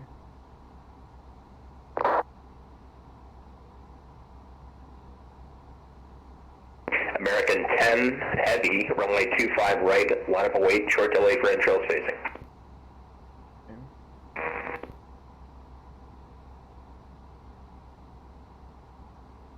Shoot, hold on. Okay, it looks like someone's on that code as well. I'll have a new one here for you in just a minute. Someone's on all these squawk codes you're using, so.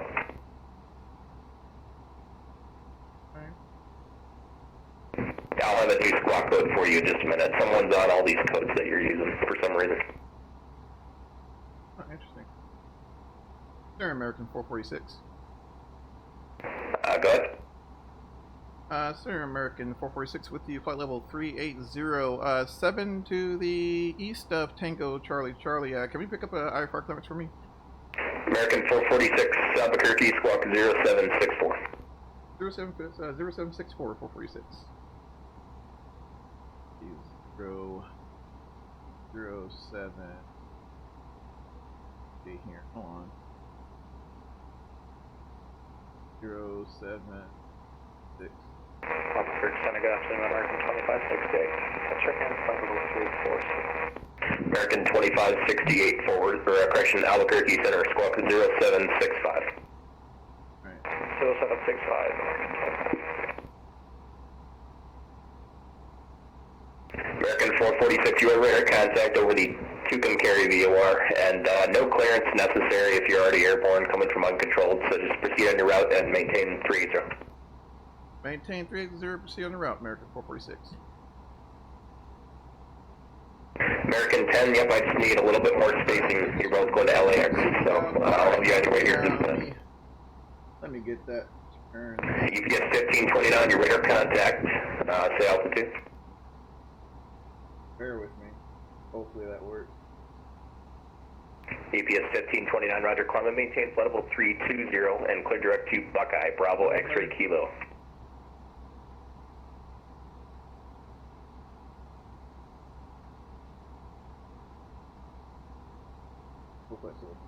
Hopefully. But yeah, I'm a healthy guy, I have blood sugar. Okay. Normal now, okay. Yeah, you know, as long as you're doing better now, I mean, man, you're young, you'll be fine. You should be able to get a first class medical, and especially now, it seems as if they're getting a lot better with small minor issues here and there, and people. UPS 1529. What's your next waypoint? Okay, I see you're turning direct to Buckeye now. Thank you. I'm slightly color deficient.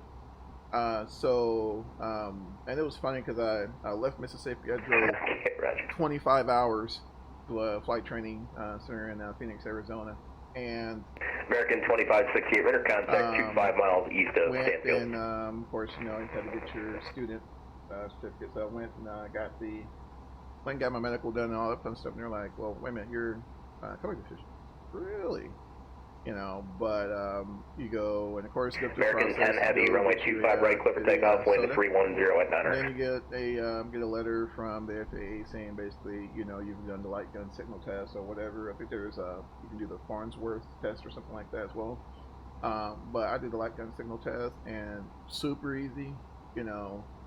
I was really nervous about that, but that was 12 years ago, and oh, holy cow, no way. Southwest 1594, runway 25 right, taxi via Delta Romeo. Now, I'll say this, guys. Like, I'm terrible on codes. Well, I've gotten better these past month or so. I used to go through like, you know, a case of codes in a week, and I had to slow down big time. American 630, especially you know, 2612. The old my tab slows down and starts exploding. Southwest 267, expect the visual or ILS from way 2625. Enjoy the youth flight center. Visual 26 for Southwest 267. Roger.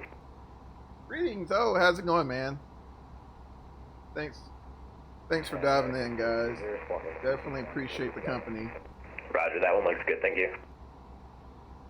But yeah, coach should be illegal. Man, I'm horrible.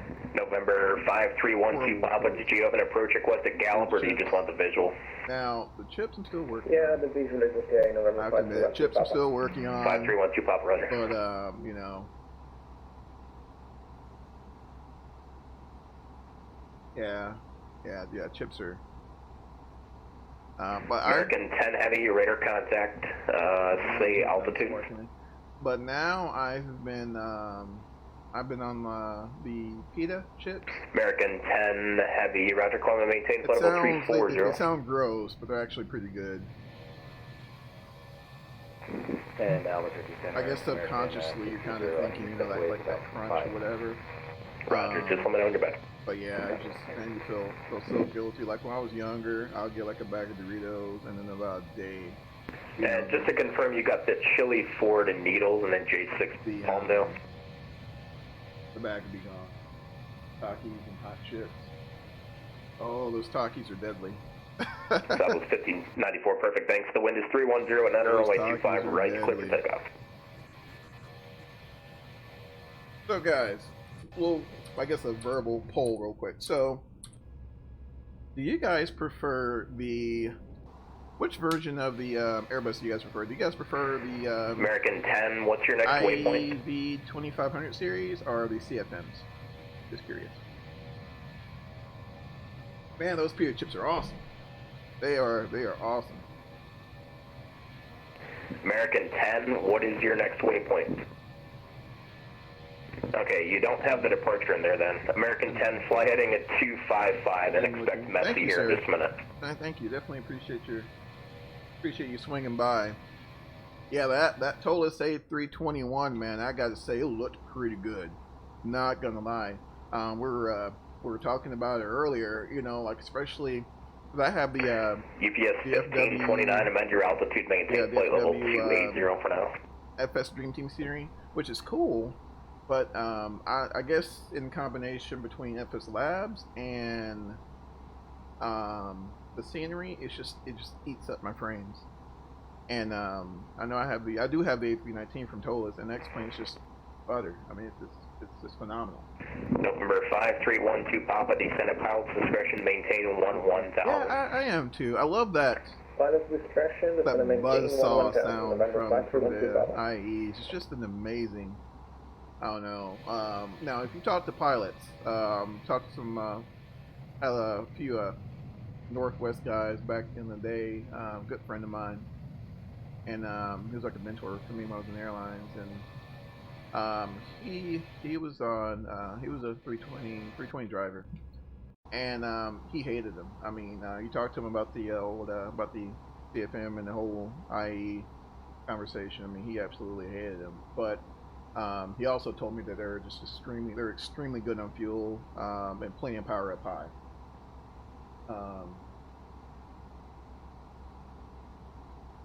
American 10 affirmative, heading 255. I'll have Messi here for you in about 3 minutes. Southwest 1594 radar contact. Climb and maintain flight level 340, say altitude leaving. Yeah, the TOLUS is awesome. That fly-by-wire is amazing. Southwest 1594, thanks. Like the fly-by-wire, like Southwest 1594, you're clear direct to Zipper. But just it feels so good. I didn't have the opportunity. I never had the opportunity to operate an aircraft with fly-by-wire, but in my mind, from what it's been described to me, it feels very, very close to that. TOLUS did TOLUS did just a fantastic job with the dynamics modeling on it. But yeah, I mean, they just was talking to the for years, they were harping about the IE engines, and they always leaked. But maintenance was American 6022 year. CFMs not so much. CSMs were a little worse on oil than the IEs were. American 10 for traffic, maintain flight level 280. Really, really good engine. Boeing or Airbus? No, I was the unfortunate soul in the Saab 340 B+. Thank God I came in after the A model, but I mean, at the time I didn't care where I flew. I mean, it could have been a Metroliner, but it was the B+ with the CT7s, the higher rated CT7s, and the extended wingtip. So American 10, Roger. Turn left heading 1. Let's make it 100. Descend and maintain 10,000, 10,000. Hey, those CFMs, man, they're like Chevys. Well, depending on what truck you like. But yeah, they're extremely reliable. Extremely reliable engine. And of course, PMDG and flight sim is like, as American as apple pie. I'm doing flying bones going to major airlines. Man, it just wasn't for me. Well, I wouldn't say just wasn't. It just wasn't for my family. November 5312 Papa, report the Gallup Airport in sight, 12 o'clock and 21 miles. When Northwest and Delta merged. We have the field in sight now, November 5312 Papa. November 5312 Papa, cleared visual approach to the Gallup Airport. During the whole merger, it just got really weird, especially because like I said, I worked for the regional carrier. Southwest 267, fly heading 100, descend maintain 4,000. We were having problems, they got and then we turned into something else, and it was just time for me to go.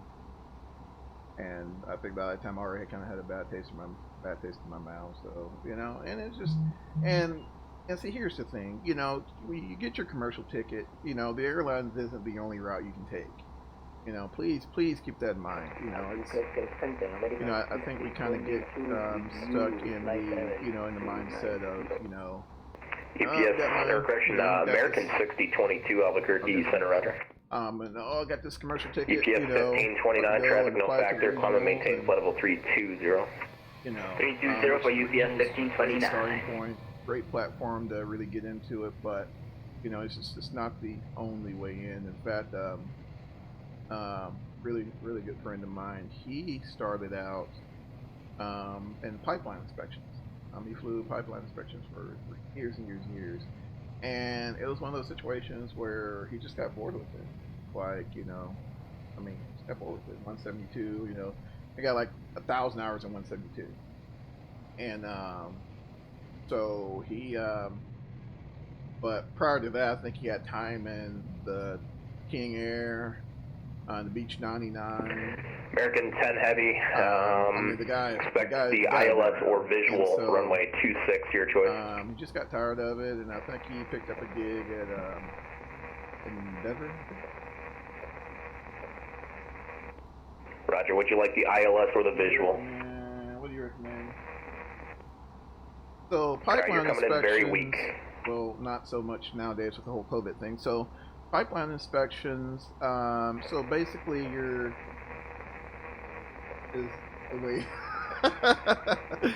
no, but so Visual approach, got it. especially over here in Texas, with the old oil and gas. Southwest 267, turn right heading 170. You know, oil gets moved via pipeline, and so they use aircraft to fly over these pipelines to monitor. American 10, turn left heading 090.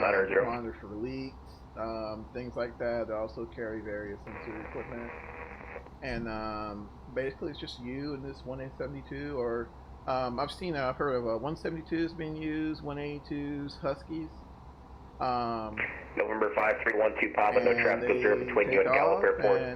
Change to advised frequency approved, and radar service terminated. Just cancel your IFR in here around the ground this frequency. And so, Wheel kill, you know, there's definitely time building in that. In fact, that's a lot of guys do. They'll get into pipelining around here. Then you also have charters. When I graduated, yeah, you're coming in broken. Yeah, school I work with. Hard to hear. It's very quiet. American 10, just going to maintain 7,000. Yeah, so fortunately, they had Southwest 267, turn right heading 250. The field is currently 3 o'clock in about 13 miles. In the 172, and you've been in the 182, 208. Southwest 267, cleared visual approach runway 26. Yeah, so I did that, and that was fun. American 630 over. Yeah. You got the FBI, Border Patrol.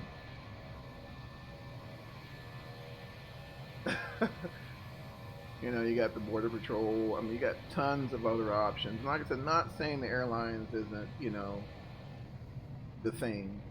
I mean, it's, you know, a lot of people have made their careers out of it, and this isn't. Southwest 267, the wind is 310 at 9 runway 26, clear to land. And your office is 41,000 feet, so, I mean, it's definitely an awesome career, but, you know, if it's not for you, it's not for you.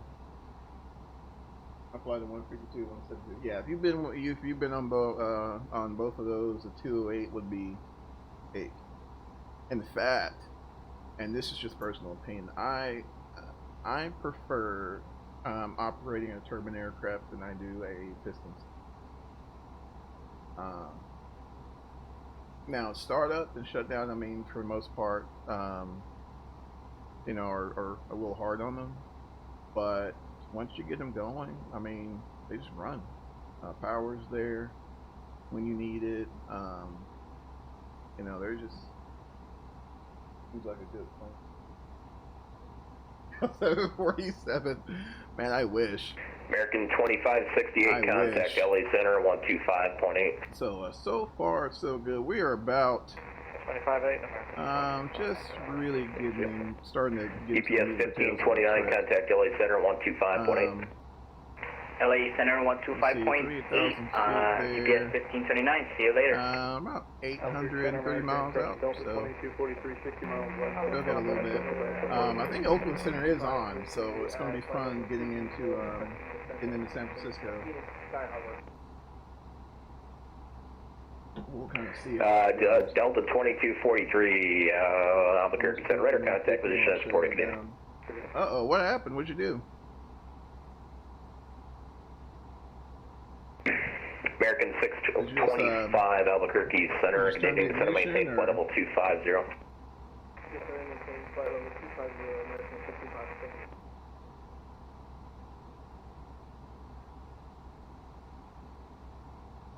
But yeah, especially on those, American 10, turn left heading 075. Now the fuel injector ones, the school I went to, fortunately had 172Rs and 172 SPs. And SPs are freaking, I mean, they're just amazing, especially up high. Because we flew around like North Phoenix, so we had a practice area kind of off to the northwest of Phoenix.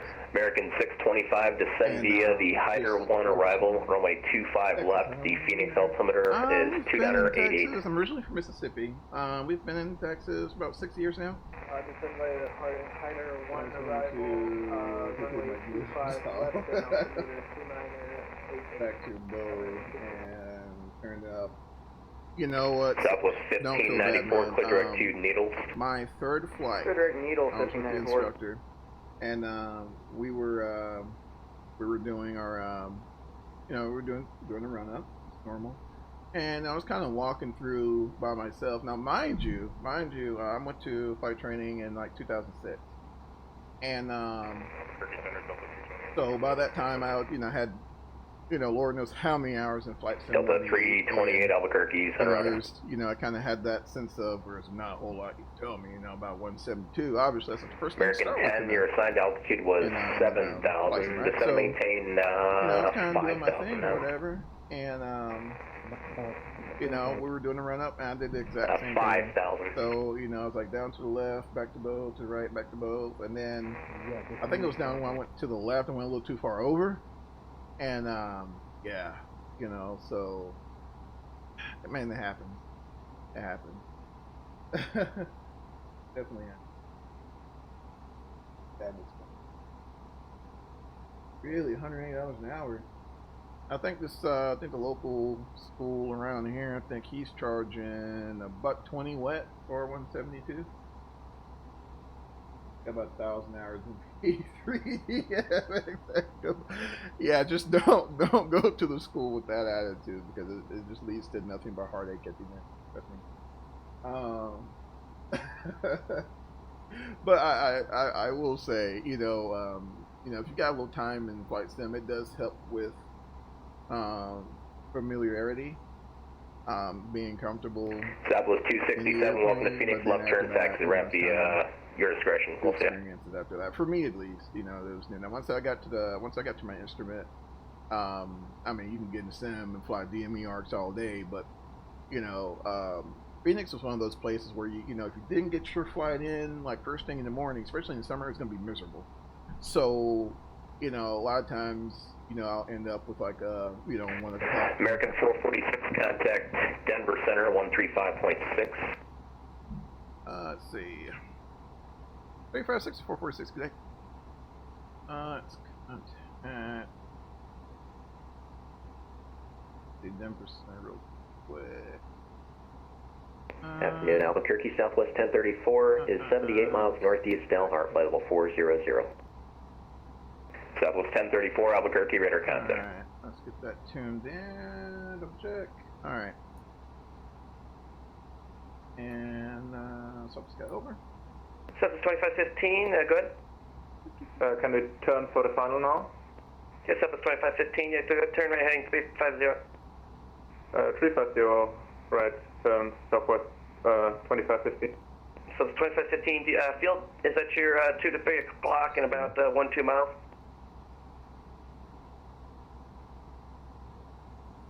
We have the field inside. Southwest 2515, clear visual approach, runway 35 left. Clear the visual approach, runway 35 left, Southwest 2515. Denver Center, good evening. American 446 with you at 380.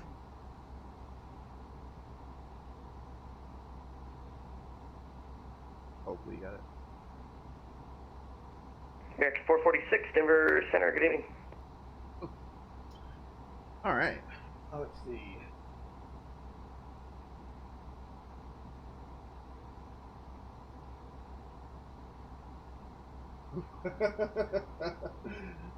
Try to log 1,500 hours. Now, I do this sometimes, and it's a little aggravating. So I use Garmin Pilot as my EFB, and what I like about Garmin Pilot, it plays really good with X-Plane. I think ForeFlight does too, but Southwest 448, RNAV tight, wind 080 at 12, runway 8, clear for takeoff. But Roger, when ready, Southwest 448, clear for takeoff for runway 08. Flying in real world, and it makes it so much easier for my logbooks. So 2515, wind 080 at 12, runway 35 left, clear to land. Effort to make sure I remove that, otherwise Runway 35 left, clear to land, my Southwest sim flights and my 2515. personal flights kind of blend and just screws everything up. So, yeah, I definitely got to make sure you separate your sim time and your real time, because get ramp check, which I have been ramp checked before. Yeah, that does. They do check that. But back when I started, we had matter of fact, I have my logbook up here.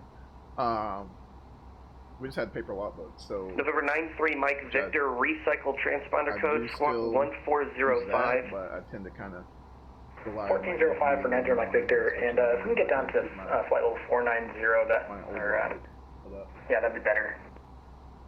November 9-3 Mike Victor, can't do 490, I can't do 470 if that's okay. Okay, 470, yeah, we're just on the edge of our plane's performance here. I worked at McDonald's when November 9-3 Mike Victor, not a problem, 7maintain, 470. I think they were paying like $6 McDonald's, I think. That was like $6.50 at McDonald's, and that was back in Center United 1719. I need to adjust my cruise altitude to flight level 360. I'm a little bit too heavy for 38. Man, I know, right? I was thinking the same thing. But yeah, my dad. Yeah, 1719 Sagan. Sorry, missed the second half of that. Yeah, no, I just figured I'm a little bit too heavy at the 380, so I need to adjust my cruise altitude to 360. Yeah, 1719, not a problem. Call maintain flight level 360 now. Up to 360, 1719, thank you. But yeah, those, what, yeah. Number 10, 34 is my rated back to yeah, you hear that. But then, you know, you think about inflation and stuff like that. So Delta 3459, runway 14 taxi to Alpha. I don't know what they're making now.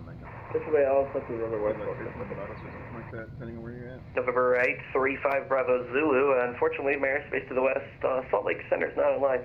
Radio service terminated for exchange over Unicom is approved, yeah. Overdue, have a day, November 835, Bravo Zulu. See ya. But yeah, going back to the 172Rs and 172Ss, I'm sorry, I had to back the truck up for a minute.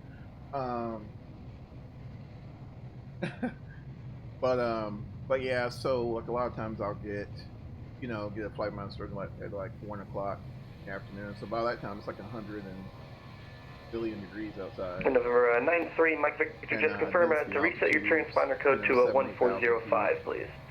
And oh yeah, sorry, doing that now, 1405. But they do really So this is 448 radar contact, state altitude passing. Speeds. I was very impressed. Passing 7 Delta 50. So this is 448, Roger, climb maintain flight level 370. I soloed, I was 370, Southwest 448. I think, when I soloed. Yeah. I was 19 when I soloed. And, heck, it was like a few years later, I couldn't get my ATP. I had my commercial by then, but I couldn't get my ATP until I was 23. But, yeah, but I think it was like, I don't know, it was kind of weird, because a lot of companies would bring you on back then without your ATP, and they kind of worked with me on that. But I think things have changed since then. I'm not sure. It's been a while. I do miss the golden years of I do miss the golden years of aviation. I say golden years if I'm really that old, but back Attention, aircraft center's closing in 10 minutes, 10 minutes. You serious, guys? Come on. Well, I can't complain because it's free. We're getting free services, guys, so not gonna complain. I'm not feeling too good with the camera. But we're gonna lose Denver. We're gonna lose Denver.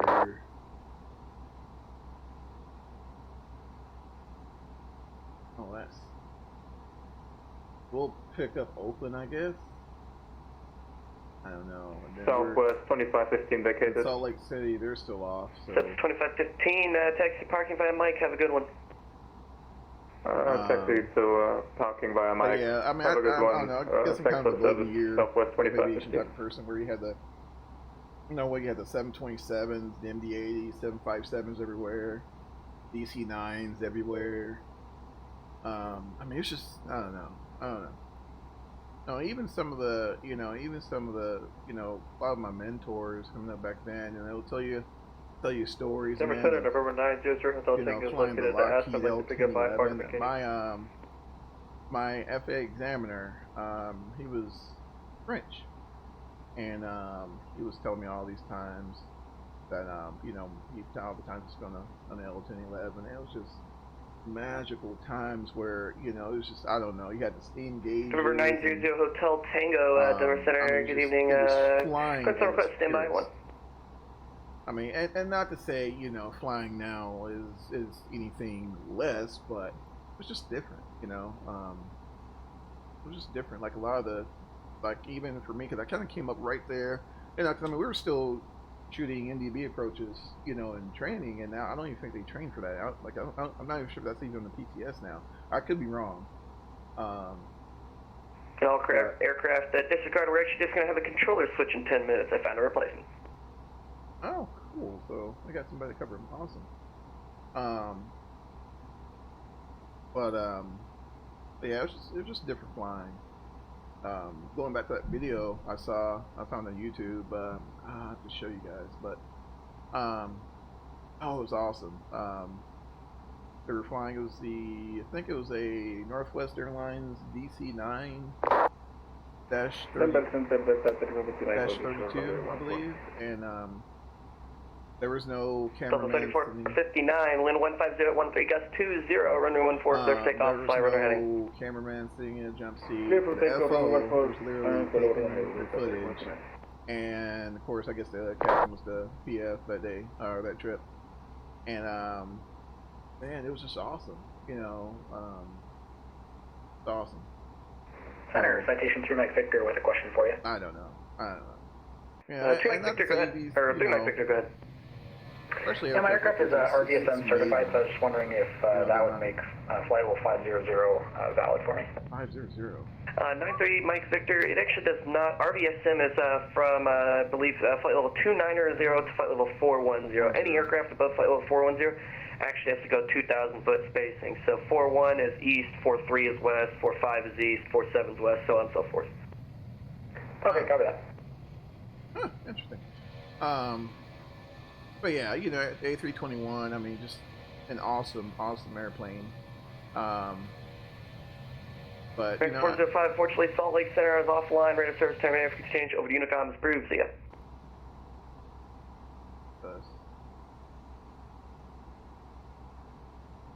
No, I don't think that's did not sound like they did. Delta 4211, roger that, will do. Thanks for the great service. We'll see you next time. Take care. Have a great week.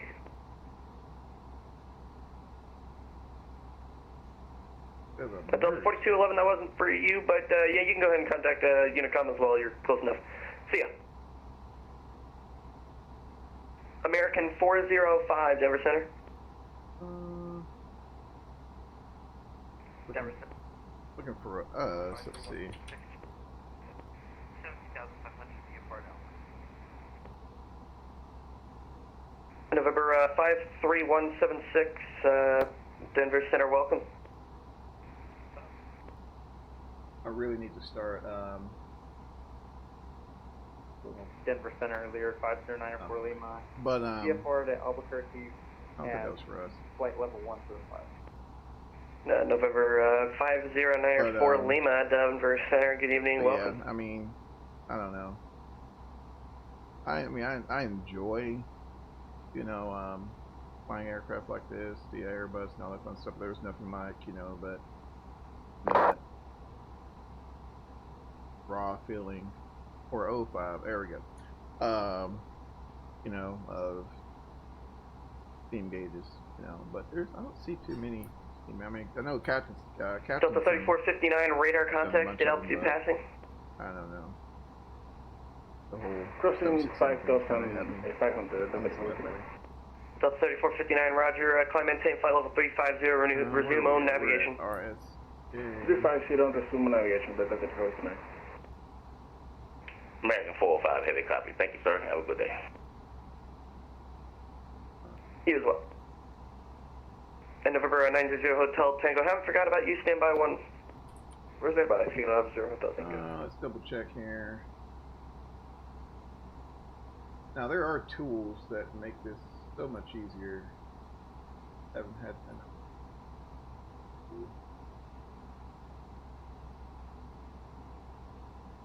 Center United 1719, need to step away for about 2 minutes. See. United 1719, roger that. Just let me know when you're back. Alright, there we go. Thank you.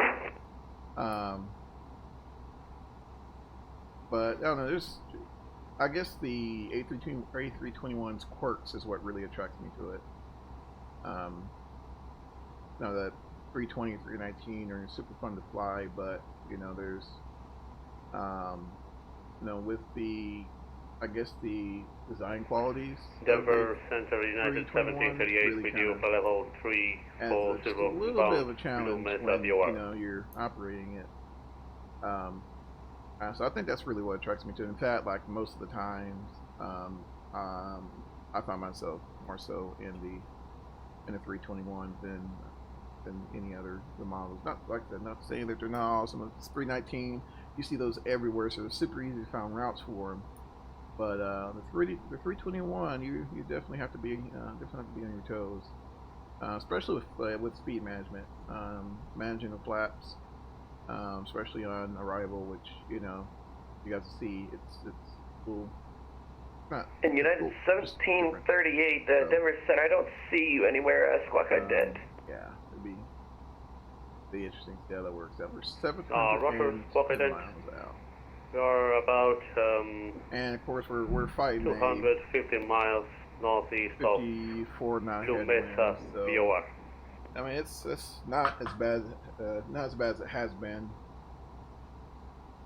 What was it? A couple weeks ago, I think the jet stream was, I don't know, it was doing something crazy, but for that time of the year, it's about right. I think the winds were like over 100 knots coming out of the west. So, I mean, if you're heading east, you know, it was cake, but you know, it was just, you know, going west was a little bit of a trip. So, but this San Francisco is something I've been wanting to run for a while. I just never had the time. Yeah, it's 1738, squawk 1415. Especially like with 1415. Ardell Senior, United 1738. not too long ago, and yeah, it's 1738. Radar contact as reported. But I bought flight beams. San Francisco scenery a while back, but I've never had the opportunity to check it out. But I tend to kind of stay around the southeast. So I don't know. Hopefully I can get to. I would love to. November 900 Hotel Tango, thank you for your patience. I have your clearance advisor and copy. Roger the copy. Phenom 0 Hotel Tango. Phenom 0 Hotel Tango cleared to the McKinney National Airport via the Aspen 7 departures and is filed. Maintain 16,000. Expect flight level 450. 10 minutes after departure. Departure is with me. Squawk 1412. See if we can get an. Alright, they'll still be broken up, but we are clear to the airport via the Aspen 7 departure, then a spot. We didn't get the altitude assigned. Departure's with you, and squawk 1412 for Phenom 0 Hotel Tango. I don't see him there. Phenom 0 Hotel Tango cleared to the McKinney Airport is filed. Maintain 16,000. Expect flight level 450 10 minutes after departure. Departure is with me. Squawk 1412. Nor do I see any contrails or anything like that. McKinney, Aspen 7 departure, then it's filed. Once again, the altitude was broken up, but departure's with you. 1412 on the squawk. It is altitude assigned. A321. One more time for Phenom 0 Hotel Tango. Hotel Tango 16,000. 16,000, and then expect flight level 450. Phenom 0 Hotel Tango. Hotel Tango, read back correct. Aspen altimeter 3004. Expect 33 for departure. Advisory taxi. Altimeter 3004, and we expect 33 for departure. Phenom 0 Hotel Tango. That's the thing. Like I love the way Toulis did with. Sorry, out of 1719. I might have to log off here. I'm having some issues. Small nuances. And I can kind of get into a comparison board between the two. Yeah, it's 1719, roger, radar service. For example, so on the Toulis during the start process, when you bring the start selector switch to start, and you look at the valves, and the pressure just like immediately shows up, and jump seating on. Oh, there she is. What is that? Number 321. There we go. 1,000-foot separation. Denver Center, Giant 269 Heavy, you gonna switch me over to Albuquerque or what? Yeah, Giant 269, I was just getting ready to do that here. Contact Albuquerque Center on 127.85. See ya. Thank you for your service, Giant 269 Heavy.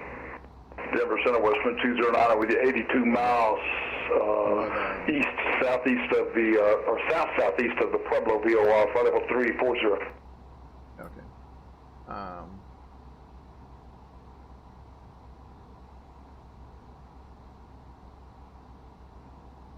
Weird. And west wind 209, Denver Center, good evening. Going back to that. Squawk Yeah, ident, please. Those little small things with the tow list that kind of, I was like, man, I wish they would do that, but you know, it still doesn't negate. Okay, ident, Westman 209. The experience. I don't know, I think maybe at some point I may end up picking up the A321 for tow list, just for the fact of having an Airbus A321-X plane. I think that'd be too cool.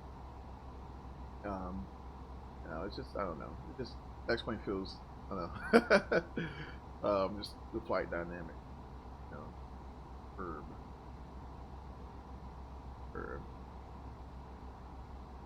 I know it'd be kind of wishful thinking, but you know, sometimes I kind of wonder, you know, how would the industry change if maybe PMDG, you know, fully, you know, got into the X-plane industry and, you know, put out other aircraft other than that DC-6. You know, what would have. Center United 1719, I actually figured this out. I'm getting back on course if you don't mind following again. That's, I mean, the 737, the Zevo 737 is just mind blowing. For freeware, it's just mind blowing. And Westwind 209, squawk 1434. Westwind 2. 1434, Westwind 209. I wonder what model he's flying. I didn't even know there was a Westwind aircraft for yeah, 1719, Roger, squawk it in. For VATSIM. Maybe, I don't know. Interesting. But yeah, I mean, Center, American I don't know, we got this continuity coming up here. Hotel goes Oscar. Let's double check, see what we're looking like. We'll go ahead and clear this discontinuity right there, and should be good to go. About 667 nautical miles out, so we're doing pretty good.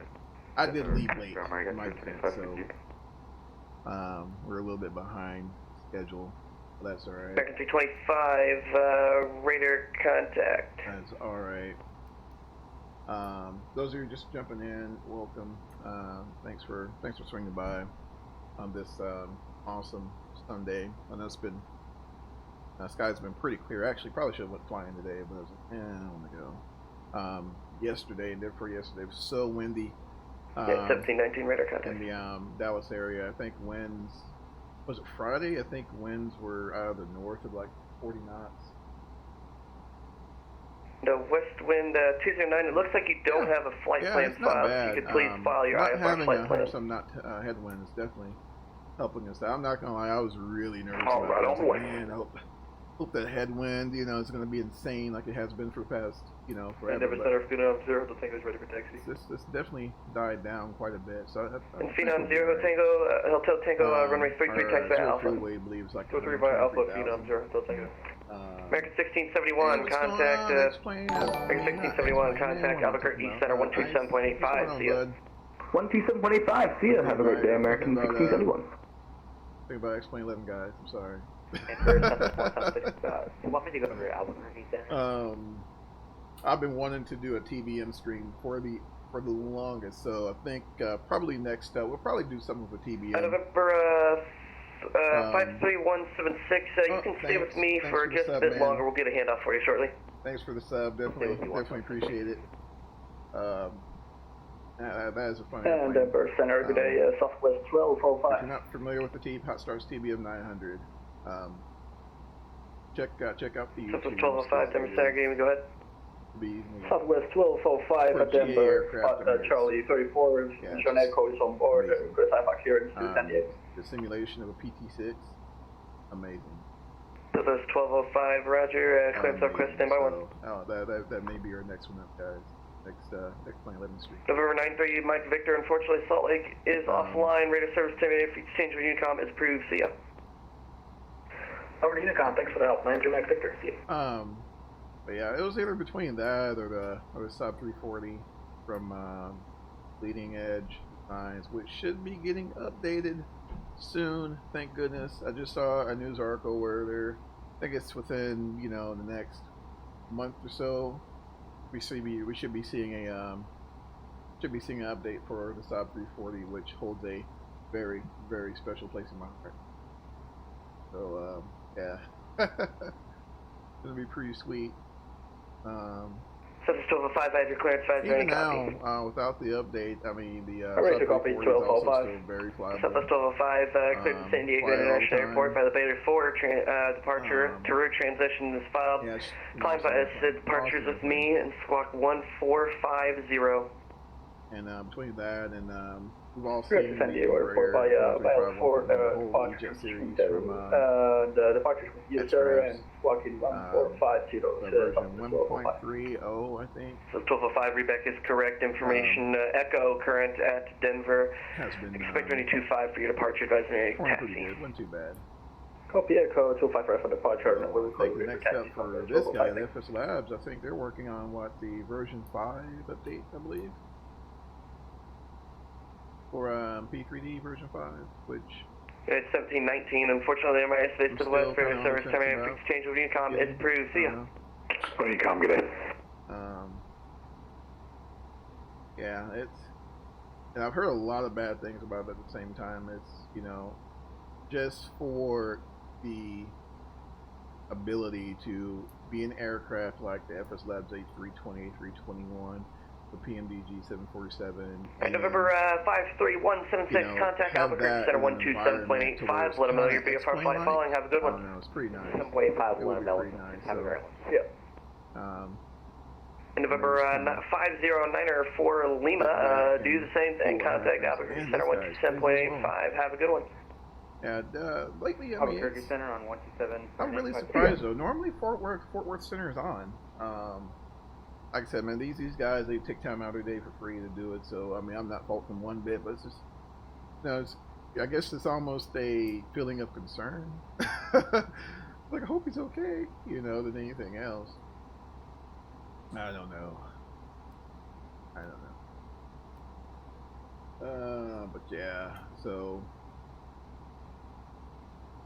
we'll see what happens. We will see what happens. These guys continue to put out just magical aircraft like this, and did not even know that opened. Holy cow! Press to test. That's pretty cool. Pretty cool.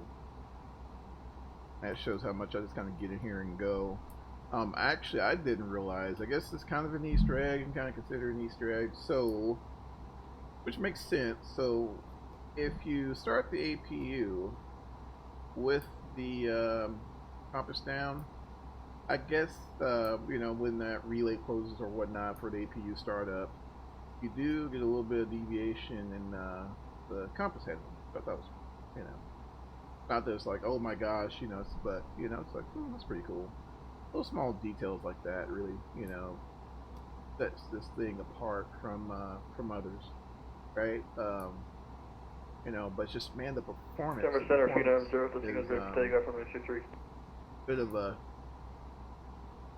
of an issue, but I mean, as long as I'm November 900 Hotel Tango, wind 25010, gust 20, runway 43, clear for takeoff. I am curious to see with the VATSIM traffic and everything that's going on, what the performance will be like once we get into the terminal area, and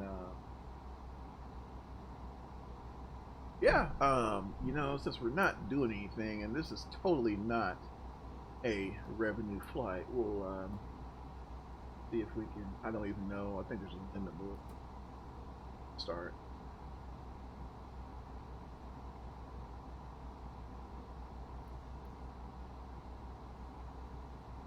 I'm not too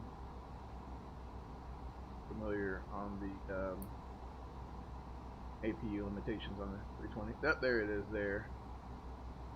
So when the start process begins and that Westman relay 209 closes, recycle transponder code squawk 1455. 1455, Westman 209. 209. How cool is that, you know? Then of course we got our compass deviation card, which I'm wondering how accurate it is. 1455 is. Well, 2009.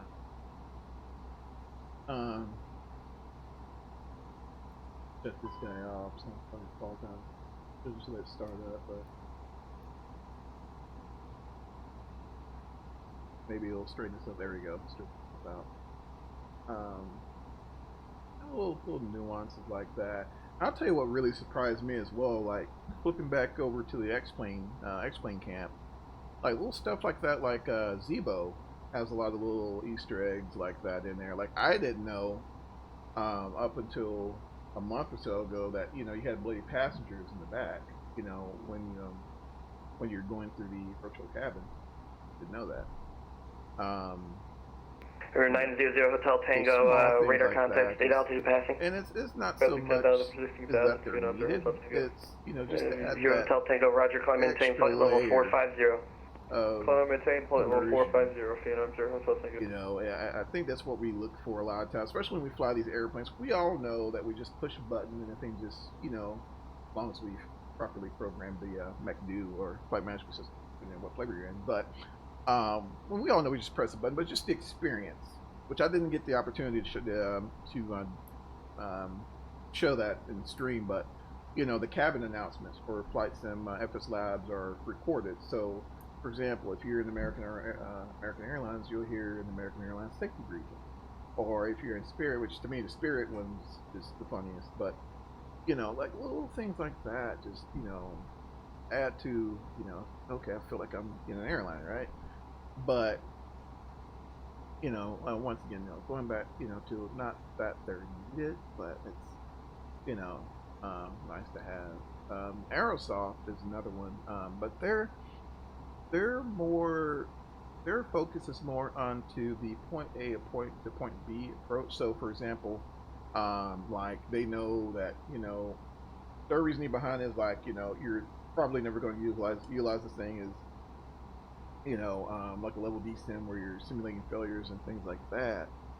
But, they make it just good enough to give you the illusion of, your standard normal revenue flight without adding, all the extra back-end systems like that, which is the approach, but, and I mean, it's priced, I think it's priced pretty decently. I haven't looked at the well, I take that back. I didn't really look at the 320 and the 319 and 321 because I knew FSLabs didn't come out with the whole Sharklet edition for FSLabs, but I did look at the 330.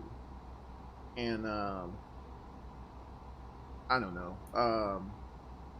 I mean, I think that her vertical performance is okay for some people. And but I mean,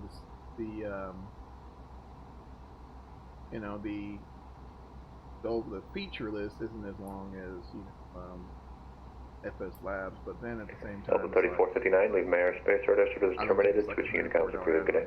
So, kind of get what you pay for. This is others. You too. Thank you.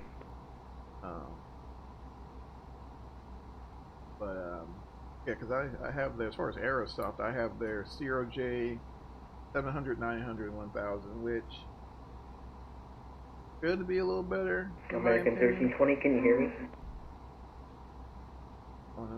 Was that American third?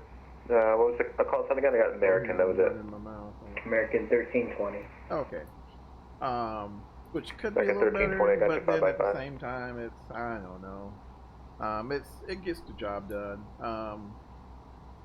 I know they did push an update for the CRJ a month or so ago, so they've done a lot from a from a stability standpoint. Added a few features here and there, but nothing crazy. But you know, one thing that, you know, I kind of think they probably should have added was like decent wing view. And bringing it back, not that's, you know, important, but, you know, just to kind of add that, you know, passenger perspective, you know, something like that. Even this one, I think you can kind of, that's a pretty good view. I'm looking at the tail, of course. You know, I mean, they had like a gear, it was like a landing gear type of, you know, camera view, which is like, yeah, you know, that's cool, but, you know, it'd be kind of nice to get that, you know, cabin feel as if you're an actual passenger on the air, you know. You know, not saying that it's just drastically needed or, you know, there'll be pandemonium in the streets if you didn't have it, but I think you can, I think chase plane, if you have chase plane, you can make little alterations, things like that. So I mean, that helps out a bit, but at the same time, record. At the same time, you know, would be kind of nice. So New York is on. So no one's using the kind of a bummer. But yeah, I think I was talking to I forgot. Talking to somebody. I know I was talking to like Slim as well, and a few others, but no one tends to use the CP. What is it? CPODC? Oh, give me the whole acronym. But it seems like they use it a lot in Europe. So I guess that means at some point maybe a few trips in Europe and see. And that's funny. It's like as long as I've been to Sim, I think I've probably count on one finger how many times I've been done flights in Europe. Japan would be pretty cool as well, especially get like the high density version, 747 DNDG, and run that. It'd be pretty nice. Those, you know, short high density routes would be pretty fun. But yeah, it'd be nice to kind of use it a little more than I think I've used this thing like once, Dallas, and that was pretty cool. All right, so Albuquerque Center, Oakland Center is coming on. LAX Center. No Salt Lake. I'm surprised Salt Lake can jump. I think we talked to Salt Lake as well. I think we got a little bit here.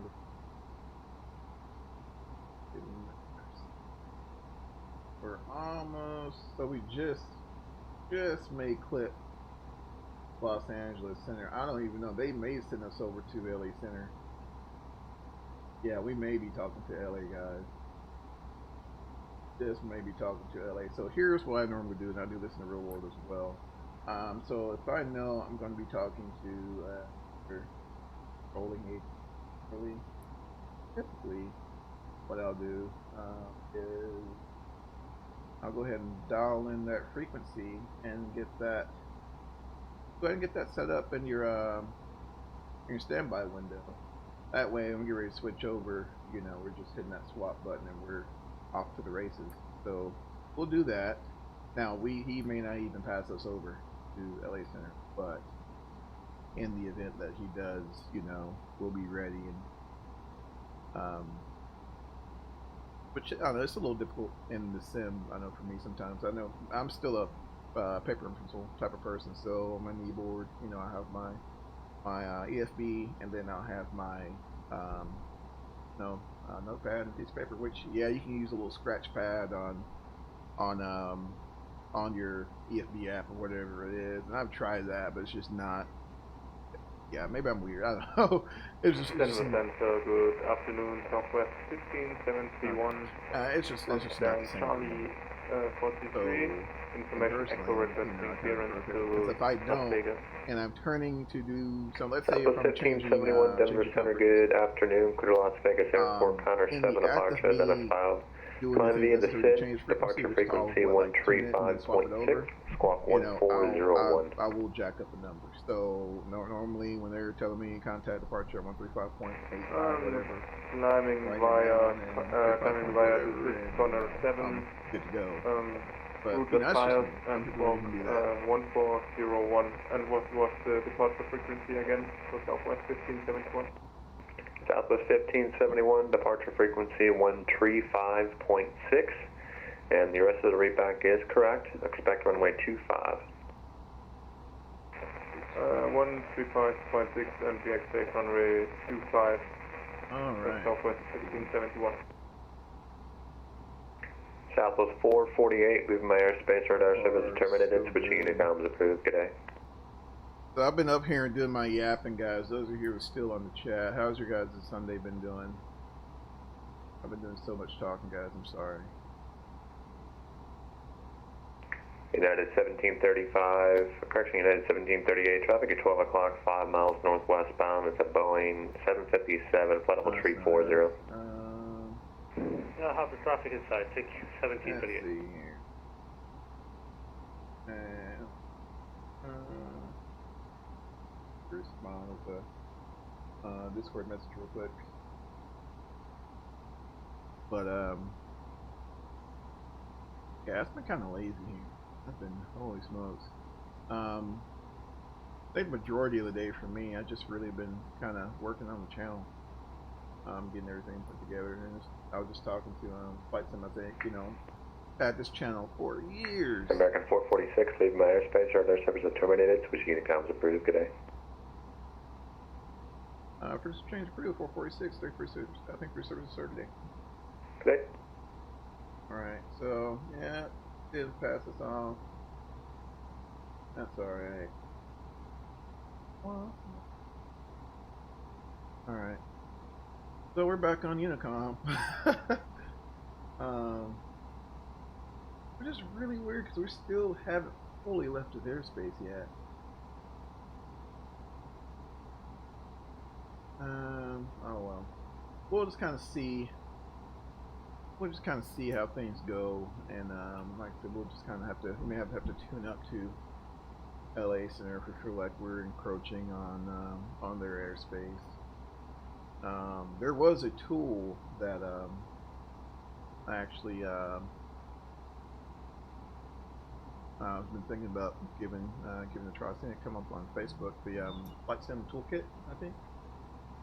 So hopefully that kind of does get the a little easier. How far we got that.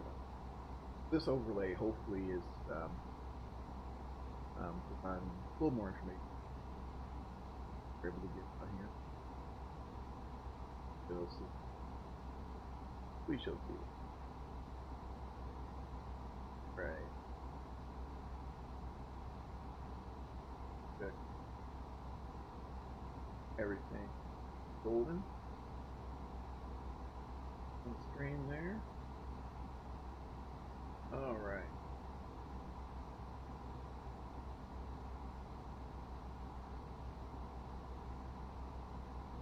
And this all the way out. See what our fuel's doing. Let's head over here to the. To start out with, I think our block was 27,000. Started out there. Now about 12,000 now.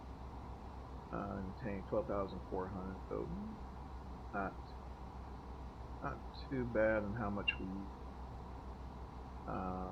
But we got 15,000. We are on both tanks, so I mean for fighting a bit well, it's like it picked up a little bit. Then we're at 78 knots and I had one net. Still not too bad. So we'll keep that going, guys, and push on here and go from there.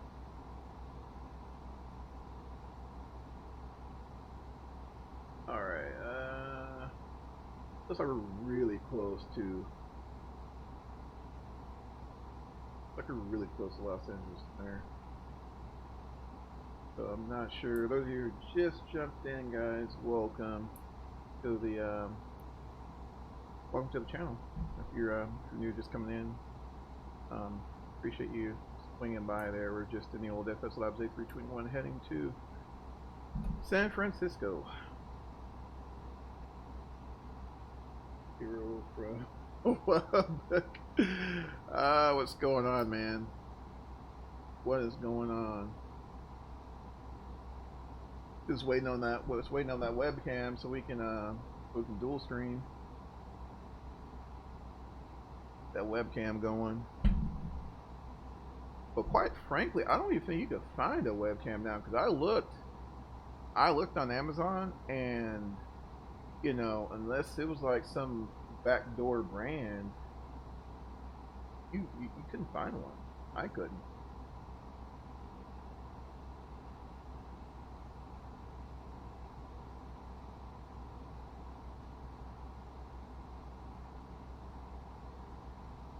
Let's see. Discord message.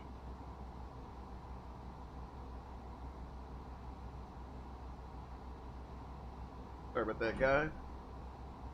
Maybe.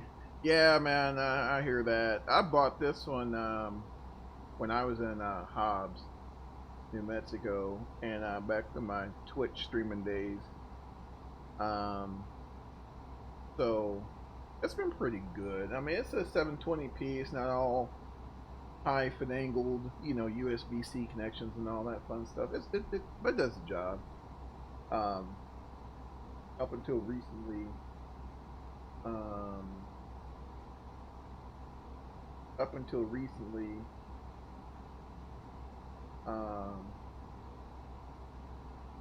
interesting. Up until recently, no, that's my children, sorry. Auto shutdown initiated. Weird. Okay, one more time. Up until recently, you know, I didn't really do it where I'm vocal only. No, man, that's cool. Yeah, we can bring you up on audio, and you know, be cool. But yeah, you know, I mean, I rarely did the face cam, but at the same time, you know, when I'm sharing ideas, you know, I feels better when I can actually, you know, look at you or look at the camera, you know. But you know, when you have, you know, children, I think you guys, I think a lot of you guys have heard my podcast story. So yeah, that's kind of where I kind of slowed down on the initially I slowed down on the face cam for that very reason, because of the children. But you know, they've gotten older, so it's a little easier to Auto manage. shutdown canceled. Charging battery. So, but yeah, that's the reason I went ahead and pulled it out and got that going.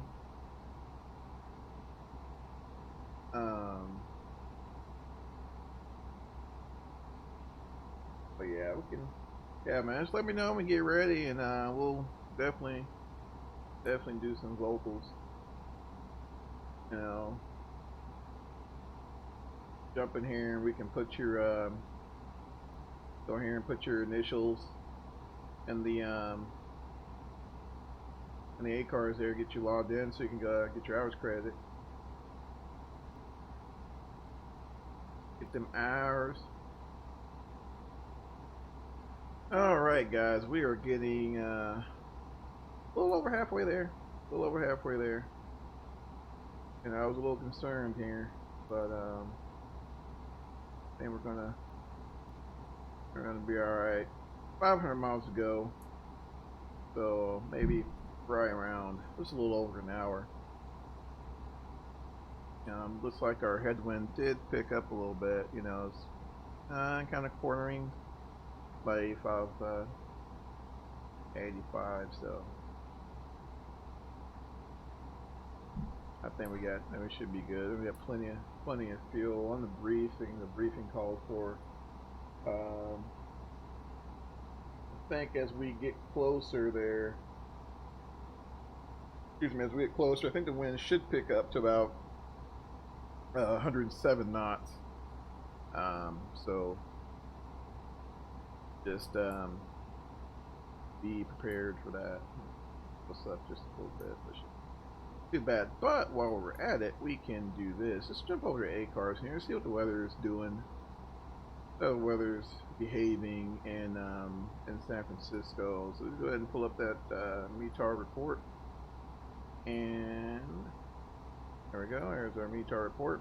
Let's see what's going on in San Francisco. So I don't know if we even went over this in the past, but now if you're unfamiliar reading the METAR report, basically date, time, winds, visibility, sky conditions, temperature, dew point, and the barometric pressure, your altimeter reading, and then any remarks like peak winds or you may get smoke. Just kind of depends on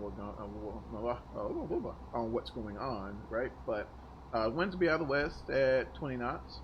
Sounds about right. Sky condition 10.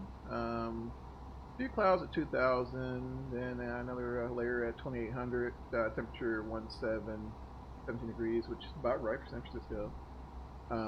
Dew point 7, and the altimeter is 3018. When you look at me, oh man, oh my gosh,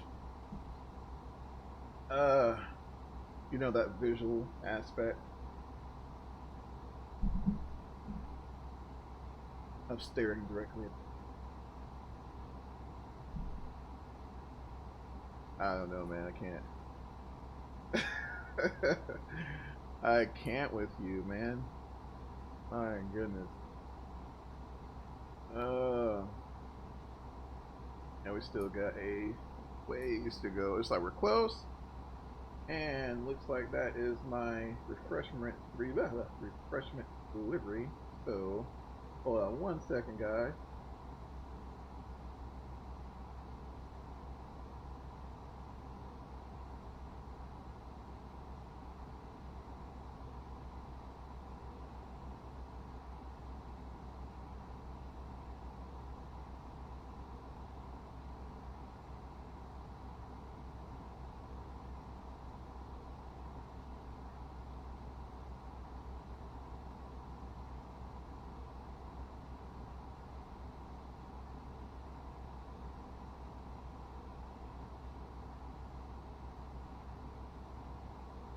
We are back. There we go.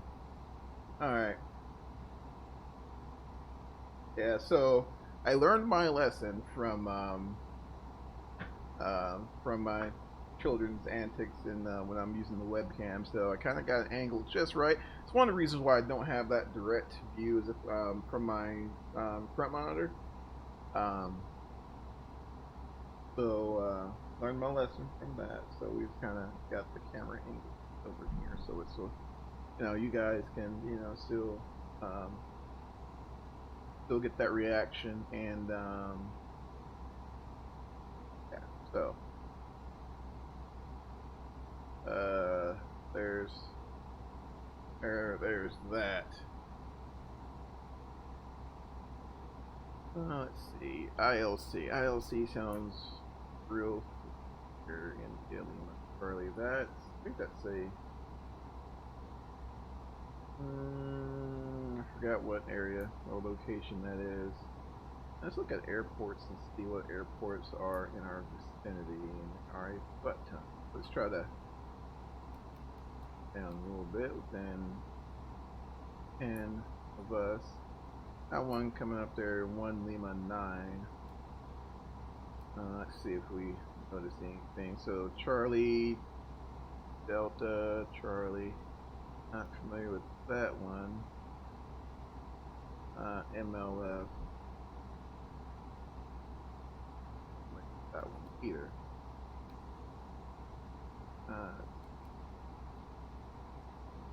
So proud. I was so proud when you on that. Did you see it? No, never mind. That was before me. Yeah, but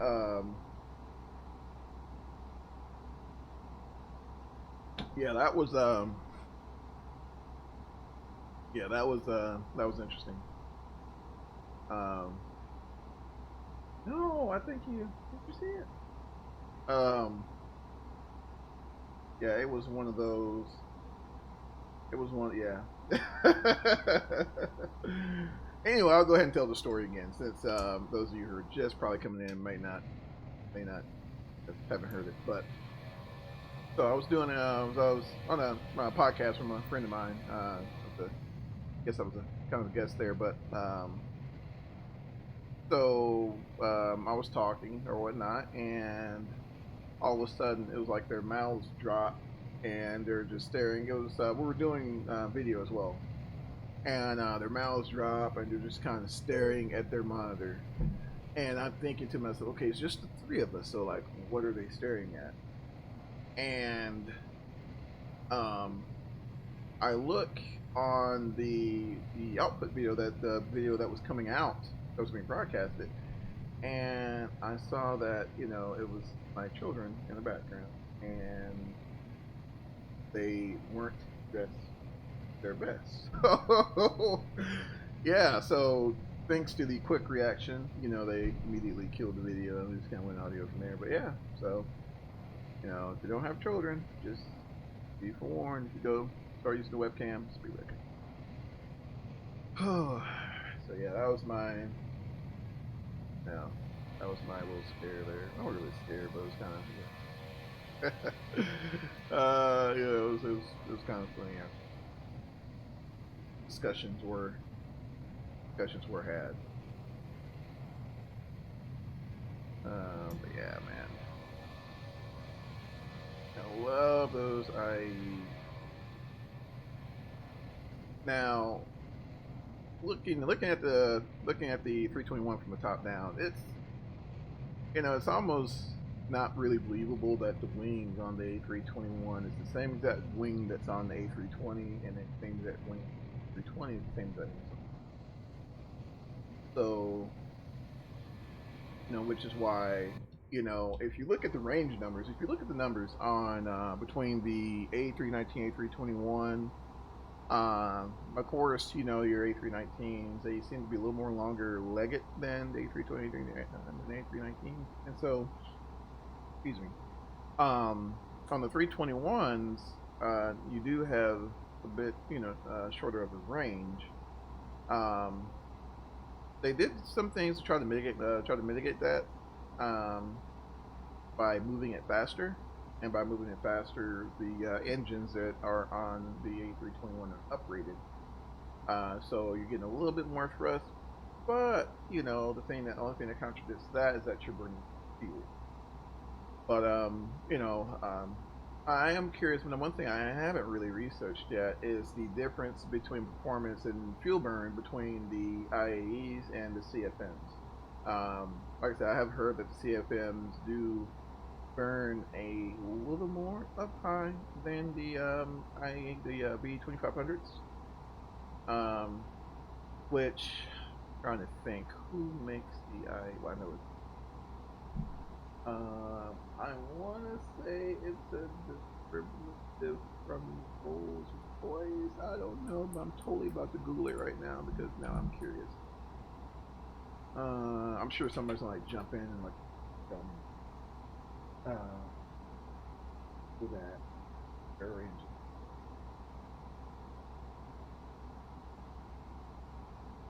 Okay, I'm sorry. So, Rolls-Royce, basically, yeah, so Rolls-Royce did actually have a play in it. And, yeah, so I think these guys put out 33,000 pounds of thrust, per engine. So, I mean, she gets up there for sure, but, you know, like I said, it's, you know, one of those things where, you know, the performance on the range side doesn't exactly match the wings. and that's just coming from opinion. Now, I think the Neos, they've done a lot better in range performance, but we don't have them, at least not in sim. I think doesn't Tolis have a mod, 321 mod that makes it the Neo or something like that. But I know as far as P3D, we haven't been fortunate to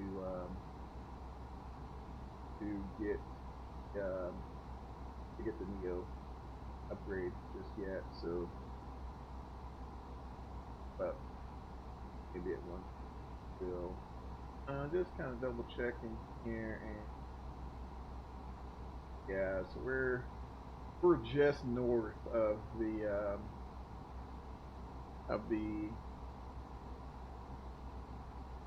Los Angeles Center. So yeah, we're gonna miss him, but we will be talking to Open here, get closer.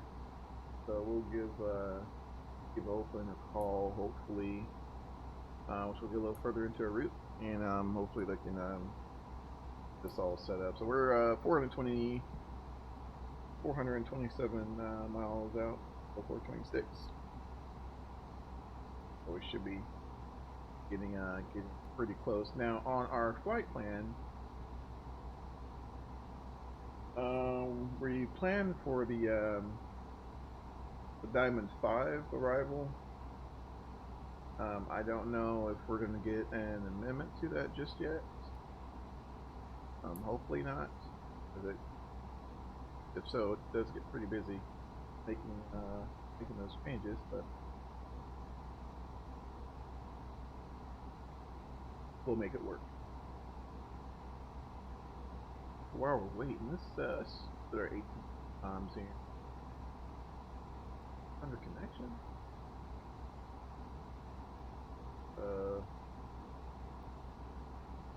I thought there was like a backdoor way to get the problem. It's not. No, just still New York, and that's pretty much it. I fired this thing up in hopes of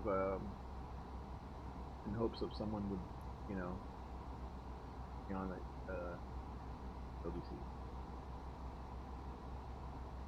That's right. So quiet on the radio. That's, you know, I guess that's kind of what, you know,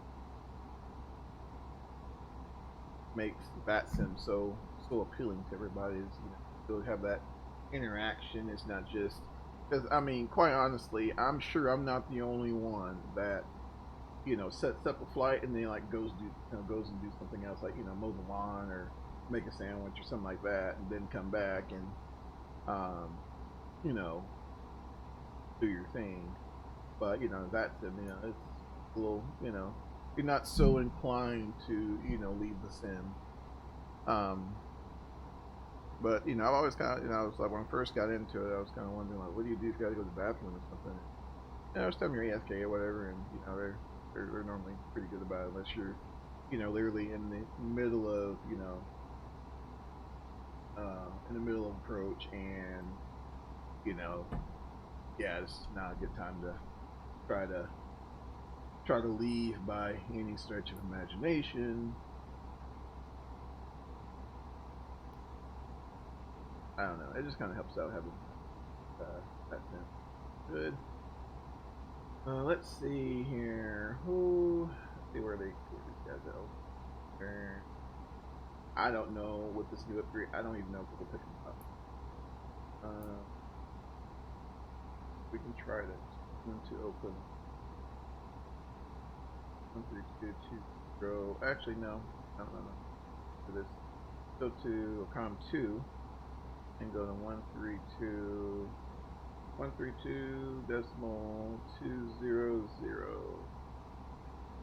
and we'll get that tuned up there. And now what we can do, we can listen in, but we won't be necessarily talking to this yet. But at the same time, we'll be monitoring 122.8. So that happens a lot. So let's say, for example, I know in Phoenix they've always asked us to monitor the that frequency 121.5, especially if we're over the Rockies or something like that. And the reason being is because that's the frequency that the ELTs transmit on. So if you hear ELT, there's maybe yours. So a lot of times somebody may transmit 121.5, then you have an emergency. That way you can kind of aid if you can situations like that. But that's what we'll do. A lot of times we'll just go down here and throw that guy in there, and then you set your audio panel up. English, Chinese. Oakland Center, Delta 1078, level 350. How you doing, Mr. Chicoine? Delta 1078, Oakland Center, Derek Hood, what's up? What up? How's it going, man? Have you been flying? No, I lost my job 2 months ago, so I've been earthbound for a couple months. Are you just hanging out with wife and kids? Yes, sir. Just enjoying the time at home. Right on, man. You doing good? I'm hanging in. I'm still walking. Hey, that's all you can ask for, brother. I'll be back and we'll talk some more. I gotta be stepped away for about 10-15 minutes. Okay. Thanks, man. Well, eating this Chinese food and watching your stream things around that. Oh, that's awesome. That's awesome. Man, you know what? Don't talk to me now because Chinese food sounds so good right now. But we're trying to mitigate our trips out as much as we can.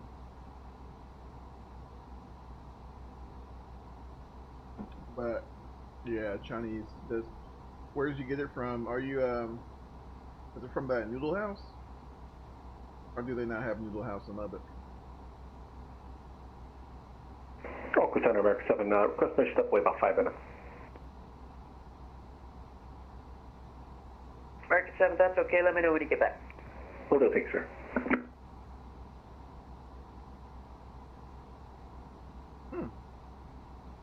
I'm just reading Alright, so he dropped off. Okay, so that'll be bad.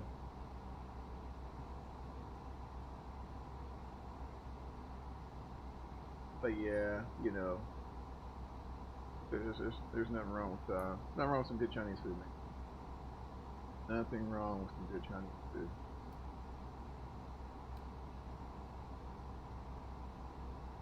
Alaska 150, Oakland Center.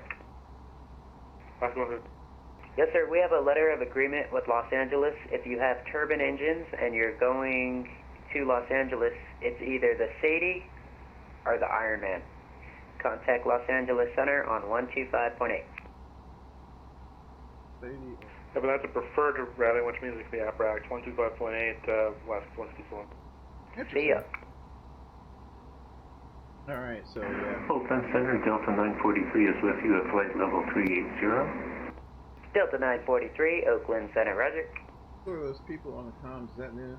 Yeah, so what we did, just gonna explain what we did. So most aircraft are going to come with 2 VHF radios. Well, technically 4 comm radios if you're including your HF. But Alaska 372, Oakland 4 Center. VHF radios. So 1 for redundancy and 2 for situations like this. So our last instruction from ATC was to monitor Unicom 122.8. So we're on our COM 1. This is VHF 1. Oakland, Alaska 372. VHF 1, COM 1. Alaska 372, I have 2 aircraft on the same beacon, squawk 4235. What we're doing here, Squawk 4235, our COM 1 is set for Unicom. So I will transmit on 122.8. But when we go to our COM 2 radio, we're monitoring Oakland Center, which we'll be tuning to Oakland here shortly at 132.200 under our active window there. So don't look at the box as a radio. It's very easy to do that. But look at each one of these buttons as a radio. Well, except the load and but that's helped me. So like COM 1, for example, Oakland Center, American 2901. American 2901, Oakland Center. We're still transmitting on COM 2901. I've been having repeated problems with my communications here. Sometimes the transmit drops out, sometimes the receive drops out, sometimes it just disconnects. So you got any what suggestions? We can do, I've been working on it for 3 days. But that's for AKRacing. Well, I'll tell you what. If you can see that. Your radio with me sounds loud and clear. Okay, fine. Then I'll conjure up a flight plan and see if we can get through one. Just climb up to my altitude and then just circle around in my airspace the whole time. 2901, Roger. This should be fun. So let's say, for example, we wanted to communicate on COM2. So what we'll do, we'll go down here. So this is our, what you call an audio selector panel, and every aircraft has one, where they're everything from a 172 to 747. So this way you can route your communication. So you can route like intercom, so from pilot to pilot, or someone in the jump seat, or wherever. Never heard that on your past streams. Yeah, well, part of it is that they just now got to a point to where, for me, it's a little more realistic. So let's say, for example, we're talking to Oakland Center. Alaska 372, contact Seattle Center, 126.1. Right, so 126.1, Alaska 372, yes, VATSIM is actually real people. So, in fact, I'm going to drop a link here. Map.vatsim.net, and you can actually. This makes it so awesome. So if you go to that map and type in A Alpha Lima 446, you will see our flight. And not only will you see all aircraft, please stand by, but you will also see all the airspace that all the aircraft that we share the airspace with. So this is live communications. Very professional, and I will say this is probably the most real communications you're going to get, other than being an actual aircraft. In fact, like, I wish when I was training, I was doing this more, which I don't even think my PC could run the flight sim at the time, because I was in a little small 1-bedroom apartment, broken in flight school. You know how it goes. But your ETA has increased by yes, Big D. We are hitting some gnarly headwinds. So if you'll look here,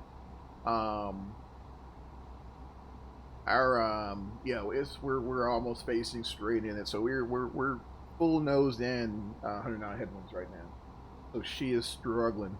In fact, our numbers had called for loading up 27,000 pounds of fuel, and we've almost burned through half of that. So, yes, sir, we're going to be going through it. But it's helping us out because we're light. I think our zero fuel weight is 123,000 pounds, so we have less mass to move. Let's say, for example, we're 146, our ground speed would probably be worse than where we're at now. But you can see here, fuel on board, we're at 13,000 pounds. We've used, you might also say 15,000. So awesome.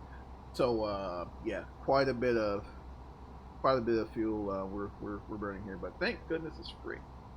But yeah, we're 248 100 knots. But like I said, it was only 3 weeks ago. I mean, it was winds, like 130 knot winds coming out of the west. I mean, it was insane. But back then, I was doing more flights to the southeast, so it was just perfect for me leaving out of Dallas, going to New Orleans. You can get there in like 45 minutes. But if you're going to San Diego, Arizona, do you mind if I step away for 10 minutes? Las Vegas, it's you're looking for you're definitely looking for a trip. So right now, if you're going like from JFK to Gatwick or Heathrow, you're making pretty good time on your flight. In fact, I think there was what was the record? It was like 6 hours? 6 or 7 hours, one of those. So yeah, we're definitely going through it there. Copy ya. 5.5. But yeah, like I was saying on the comm. So let's say, for example, we wanted to talk to someone on Auckland Central, United 674. Can I step away for 10 minutes, please? So where this is highlighted here, we'll just switch this guy over, and we can. United 674. Okay, let me know when you get back. Transmit on Wilco, United 674. And not even make any changes. Breakfast 7, we're back. So right now we'll go back here to VHF1 or COM1, and we'll just continue to monitor both Unicom and Oakland Center, just to kind of get an idea of what kind of traffic we're going to be dealing with. I'll do that all the time. A lot of times I'm not even talk to anyone, but I may tune to like regional approach, just to kind of see what kind of traffic. Sometimes traffic can be thick enough, especially in this area, where you have like a lot of, you got Canada 554, Oakland, did you check on? You got, you got Dallas Fort Worth, you got Dallas Love, you have all this traffic going in, and Oakland Center Delta 419 with you, passing 14,200 for flight level 190. What's going on? Delta 419, Oakland Center, climb and maintain flight level 380. It's just best just to, climb 380 Delta 419. Alaska 1421, radar contact lost. Now, like Mississippi, like nobody cares. But yeah. Yeah, I got man there. Oakland Center, good air, Canada 554 with you, flight level 370. Air Canada 554, Oakland Center, roger. Coming up, let's see how close we are to Oakland. So we're almost there. So let's see who's all. So we got approach. Got NorCal approach. Delta 727, Salt Lake City Center is offline. Radar services are terminated. Frequency change approved. Frequency change approved, Delta 120, so I think it's... So I know that at some point he's probably going to pass us over to approach. So we will, excuse me, actually probably leave that right there. But I think there's a way you can load in multiple standbys, but I have no idea on the Airbus. I know on some of the Bendix Keen radios you can do that, so you can have like multiple standbys, so switch. I can hit like the down switch and pick the frequency, swap it over. So just kind of, whatever you gotta do to make it easier for you, right? All right, so we are 328 miles out. We're getting there. We are getting there.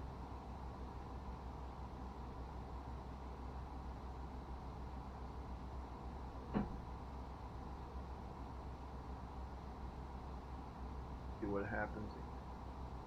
Alaska 329, contact Seattle Center 126.1. 161 Alaska 329, bye. Let's see if we... Guys, if you don't mind, I'm going to try a tool real quick. Hope I don't break any. I'm going to try it. Then, bit shout out to... Good afternoon, Oakland Center. This is Southwest 1214 with you, flight level 260. Southwest 1214, Oakland Center, roger.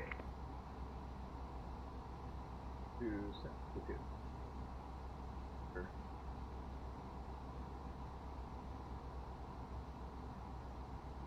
Mike, man. Full screen. Never grab. Alright, search KSFO. I don't even know. So this is Southwest 1214. Can I step away for about 5 minutes? Perfect. That's 2 years. Southwest 1214, roger. Give me a call back. I'll be giving you a descent in about 30 miles. Alright. Okay, I'll advise him back. Center, kind of 554 would like to request AFK as well, 5 minutes. Dude. Okay, to the 554, approved. For him. Oh, here we go. Oakland Center, American 290 Quinn, ready to taxi from Gate 8 Alpha on the ground at Oakland for a test flight. Show you guys this. 2901, Oakland Center, Roger. Contact NorCal approach 133.905. Or break something. 3395, Roger. This is pretty cool. There we go. Right. And that. Alright, so the last time we checked, winds were 240 out of, yeah, sorry, 270 at 20. So I'm thinking, unless the numbers may have changed in between, in the hour or so we got left, we may be taking either 28 right or 28 left.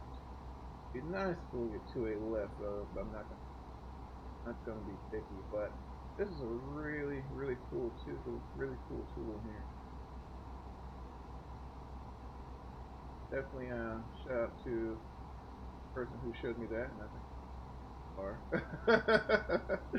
on stream yesterday. I was like, oh my gosh, that's so cool. So there we go.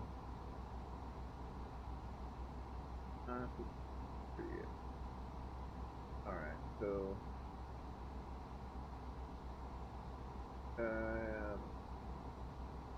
alright, so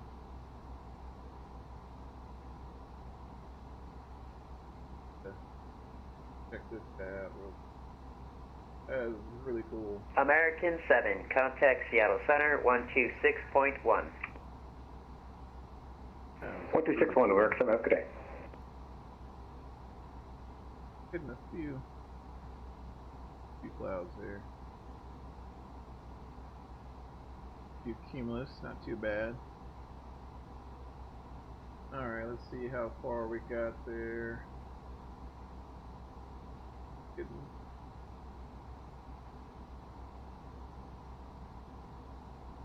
pretty close. Oakland Center 2901. Yes, sir. Was that NorCal approach 132.95 or 133.95? He's on 133.905. Roger, thank you. I'm not getting any response. I'll try again.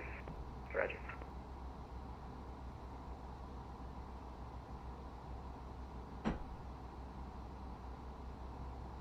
Oakland Center, Southwest 1214, I'm back.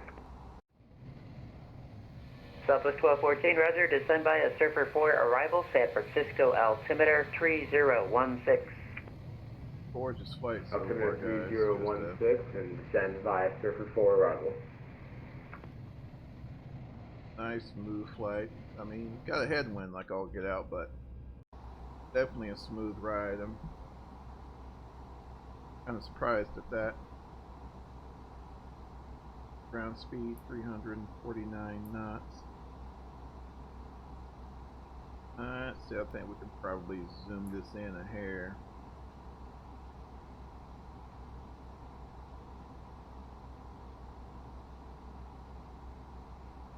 And one thing I do have to try to get a habit of, I've been trying to get a better habit of, which is part of most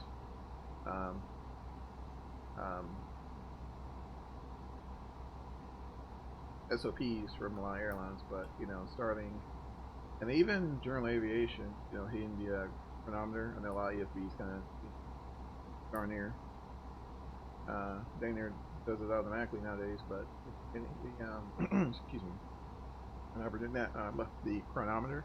United 674, I have an amendment to your reading. Advise when you're ready. With your on and off times and all that kind of stuff automatically. Well, United 674, disregard. When you got like older aircraft, I know the Saab didn't until they put that for new, whatever, little AKR system. But excuse me. Yeah, just starting out, it was just kind of plain Jane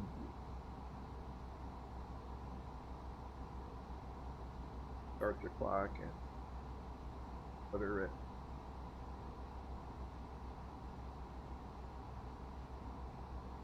Open center, Canada 554 back with you.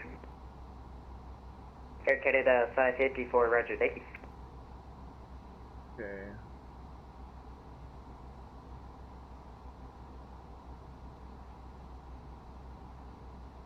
United 674, contact Los Angeles Center 125.8. I mean, we were literally right in the gap of Salt Lake. Alright. Give it just a little bit, and in fact, he may go ahead and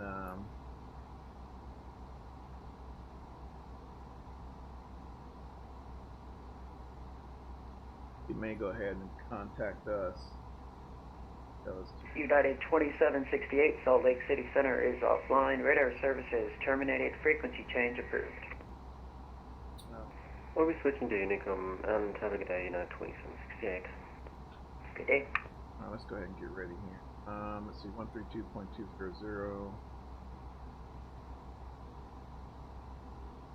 Now, like I said, we could just jump on over to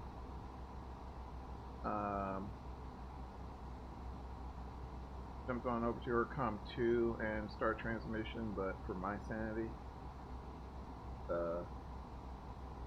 it is there. As we get closer, we'll transmit.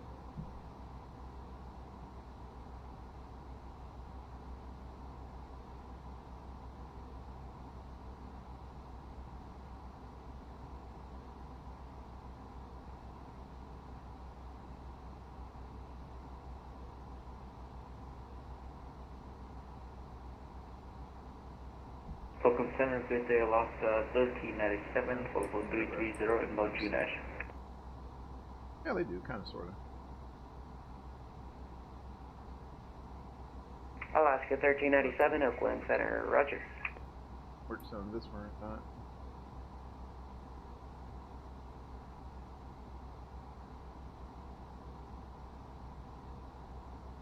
Welcome, Center, United 674 with you, and we'll contact Los Angeles Center. Thank you, good night. See ya.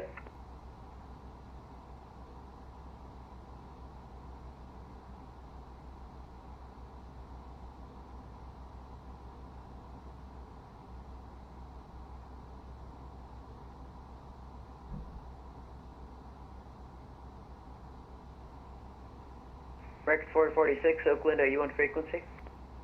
And there he goes.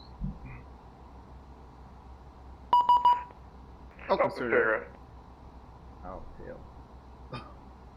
Let's see. All right. Open Center America 446.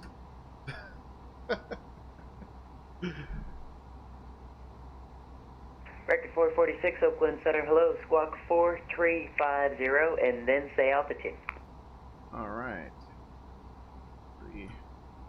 4350446, and we're at 380, sir.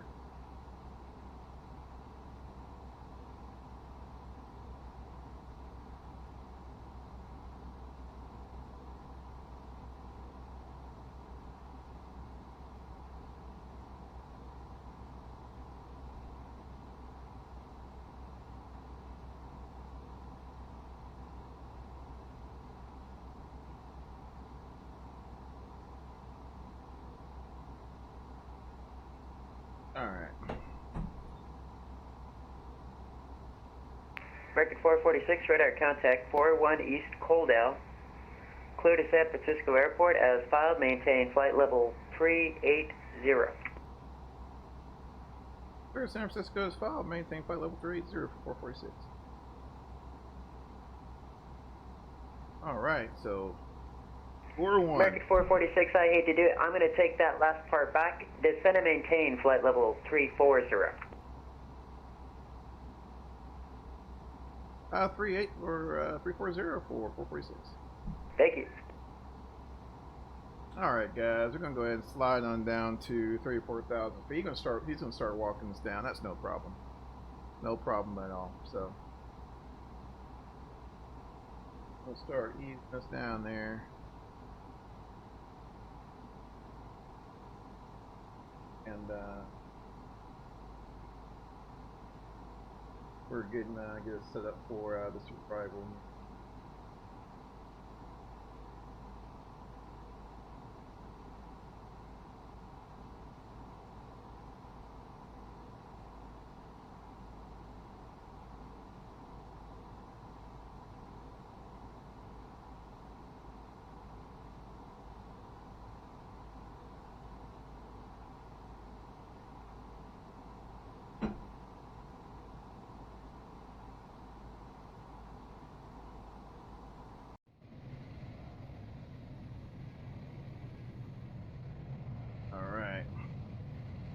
There's our old A321 in all of her glory, coming out of 38,000 feet for 410. And that's normally expected. Once you start getting pretty close, I know as flight simmers, it's easy to, we just kind of, use our, vertical management or our VNav and whatever new cruise. Yep, so knows what we're doing. We use our whatever VNav system we have in our aircraft to manage the descent, or we just fly the published arrival and departures. But in reality, I mean, it happens all the time. 9 times out of 10, they're vectoring you down. They're walking down. It's quite honestly, a lot of times it's a little easier. Now, unless you're going into these, rush hour in DFW and you got to hurry up and, dump everything in the kitchen sink to, keep a 3,000 foot per minute descent, depending on wherever you're in. I mean, that happens as well. But more often than not, it's just not too bad. Once again, there you go.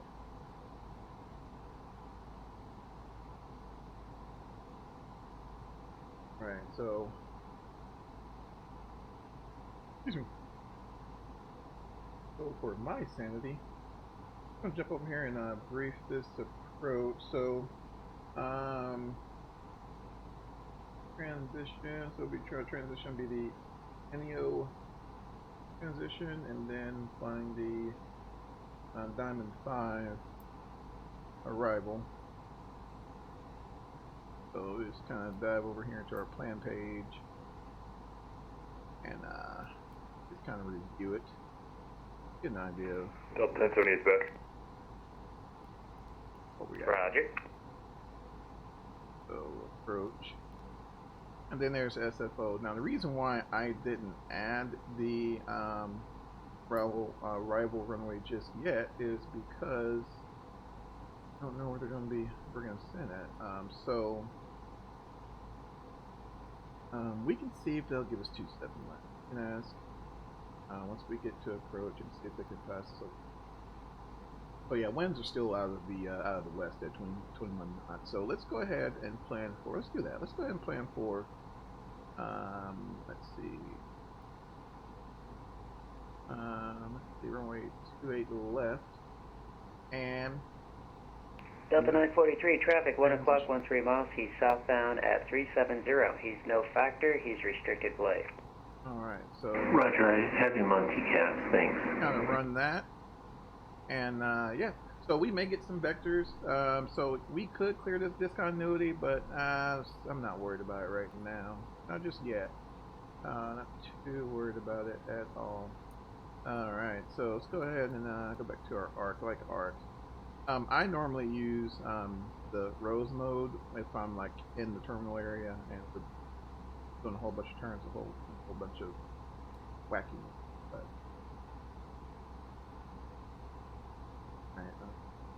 so now that we are on open center, we're talking to open now. Let's go ahead and dial in NorCal. Let's see. I believe they're on 133.95. So let's do 133. I'll get there eventually. Get there eventually. 5, 9 or 5, right there. Money. All right, so we're Oakland, good day. China 986 Heavy passing 9,600 feet for flight level 90. All set. Air China 986 Oakland Center, climb and maintain flight level 360. Climb and maintain flight level 360, Air China 986.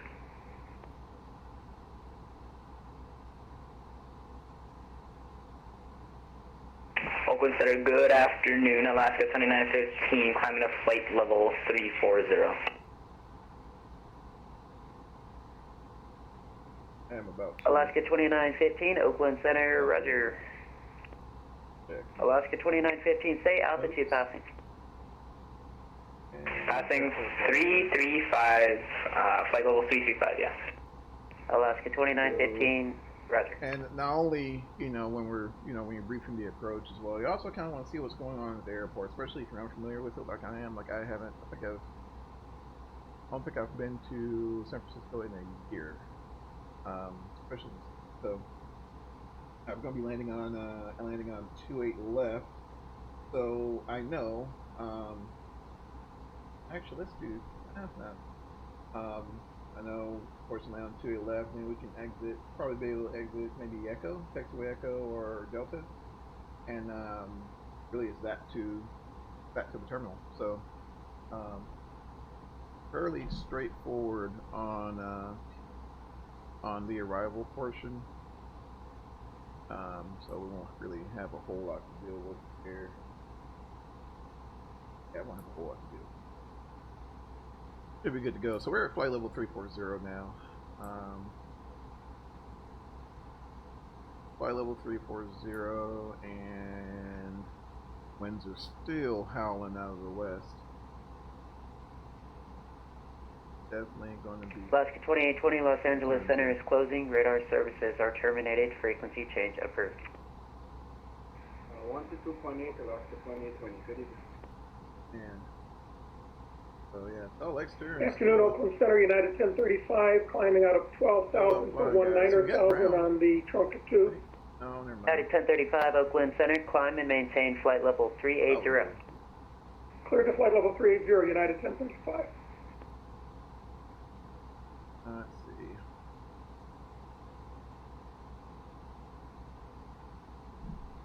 All right. So this right now we're kind of about on track to what I was kind of forecasting. Big deal. Southwest 1214, contact NorCal approach 133.905. On to 133.905, Southwest 1214. About 30 minutes. That's all right.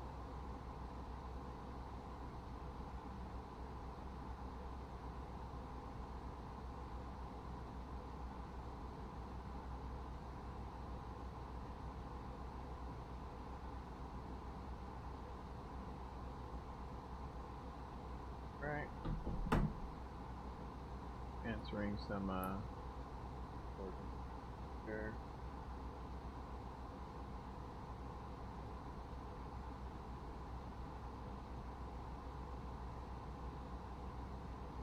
This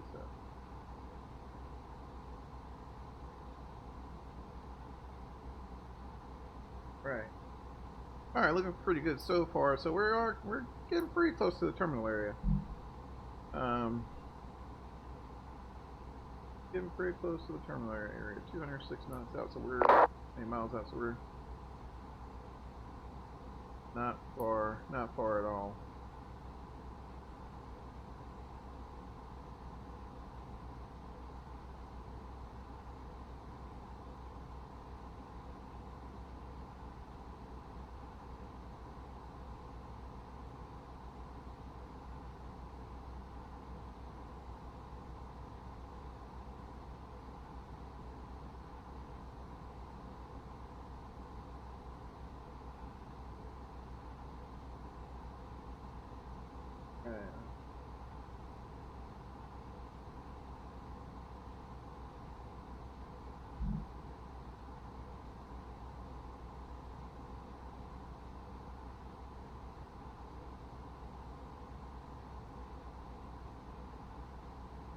Delta 419, contact Seattle Center 126.1. 26-1 Delta 419, see ya.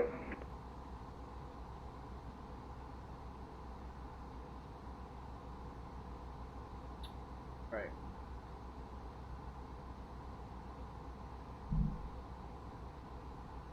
Alaska 2915, descend via Surfer 4, arrival, San Francisco altimeter 3016.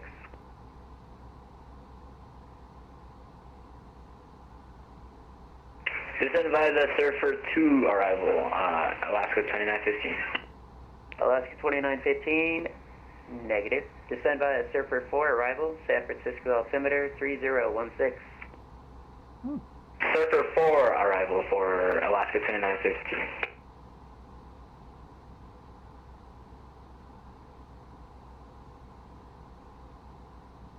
Should be getting close to our arrival portion. So let's zoom out. So yeah, just after. American 446, descend pilot's discretion, maintain flight level 240. Pilot's discretion to 240-446. Oakland Center, good Alright, so afternoon, basically you're saying to 9816, descend however the level heck we want 370. to 240. So what we can do. United 816, Oakland Center, roger. Go ahead and descend. Go ahead and because we're about there now. Let's go ahead and walk her down to 240. I'm cool with that.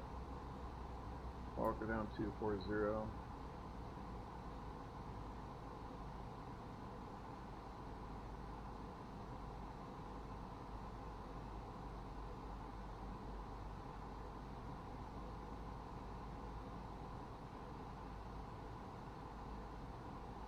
Go ahead and start that descent.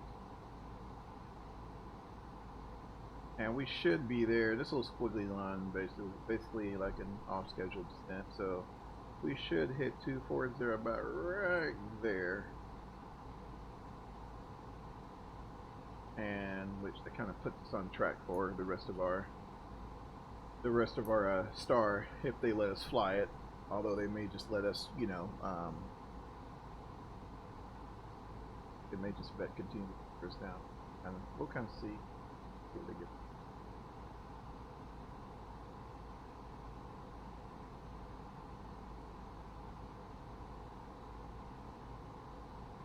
Oakland Center, United 816, can we step away for like 5 to 10 minutes?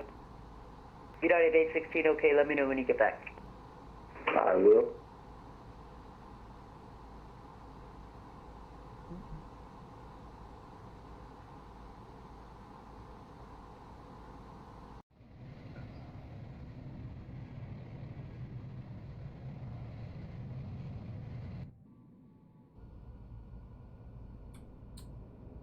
I don't know if we can kind of. The only thing I kind of missed from. Oh, wait a minute. Now it's kind of a little bit of a virtual cabin. Doesn't look as cool as X-Plane, of course, but decent virtual cabin. Cowling there. Engine cowling there. Pretty cool. I think they do model ice as well. Delta. Correction, Air Canada 554, turn right heading 210, short vector traffic. Right, 210, Canada 554. Pretty interesting. Pretty interesting view there. Kind of coming off the tail. Tail number aircraft 915.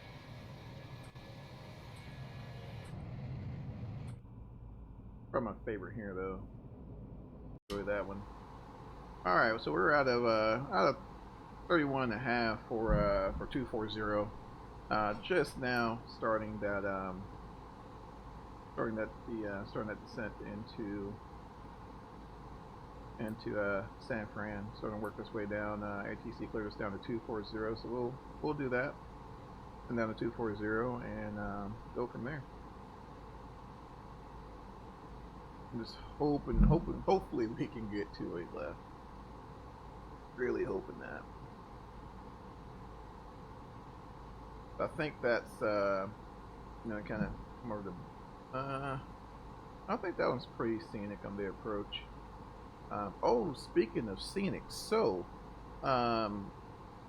Dretsky, or is it Dretsky? Man, I don't know. I can't. I think it's Dretsky. I'm gonna go with that one. I could be wrong.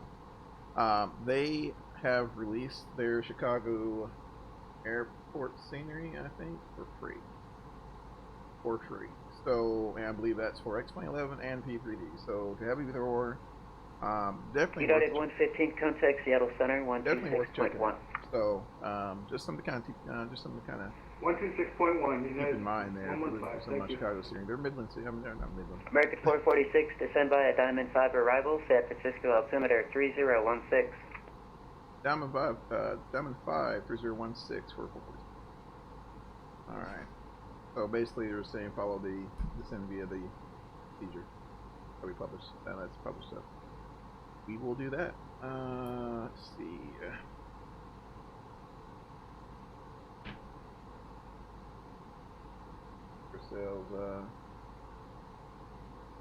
Get ourselves ready.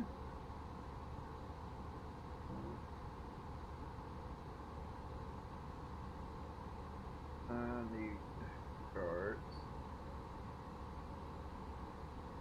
Air Canada 554, turn left, clear direct rebirth. Ironman 2, Los Angeles. Charts. Left direct rebirth and we'll plan for Airman 2, Air Canada 554, thanks. Looks like we're there up the throttles here. Oakland Center, Alaska 1397, permission to step away for about 20 minutes. Oh. Go for it. Let me know when you get back. We'll go for Alaska 1397, thanks. Let's see here. Speaking of getting back, United 1816 is in the cockpit. United 816, roger, descend pilot's discretion, maintain flight level 240. There we go. Descend pilot's discretion now 240, United 816.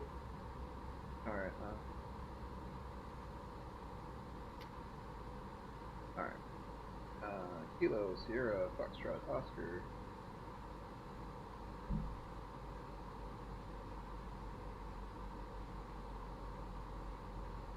And a little bit of air brake there.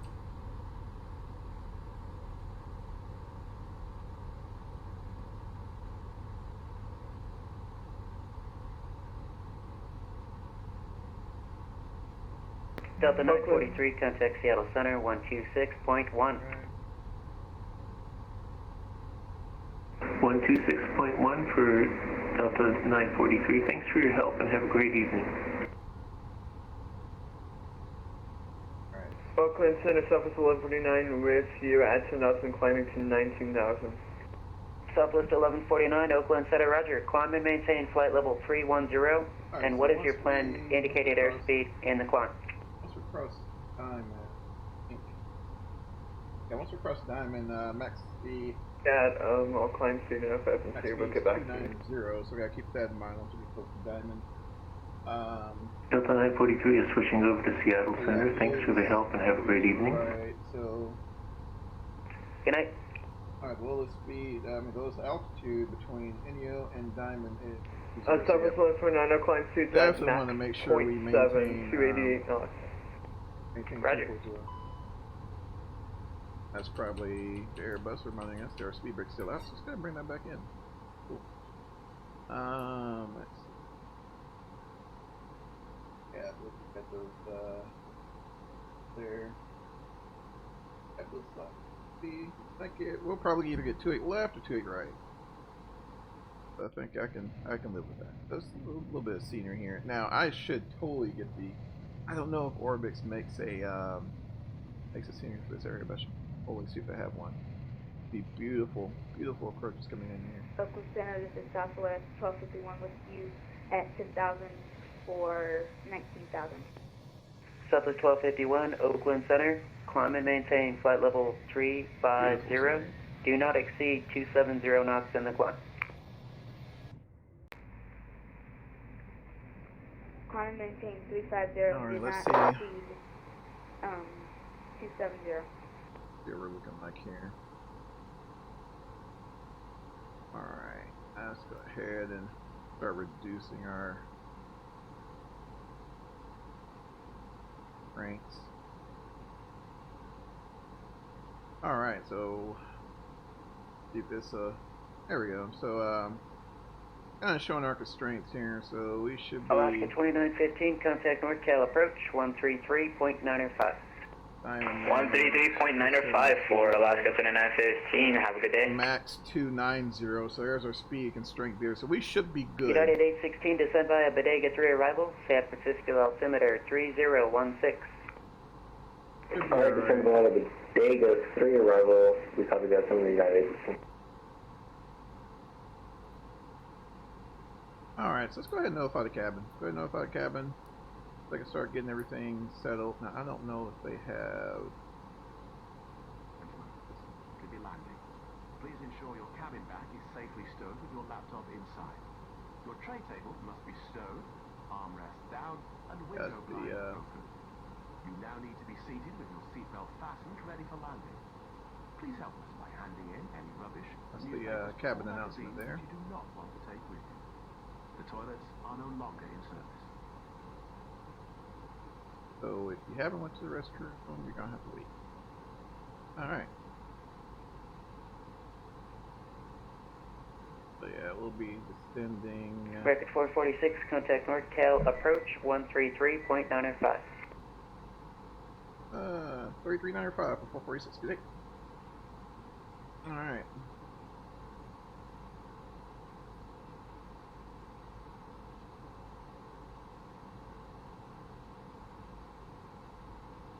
NorCal approach, good evening, American 446 with you at 250.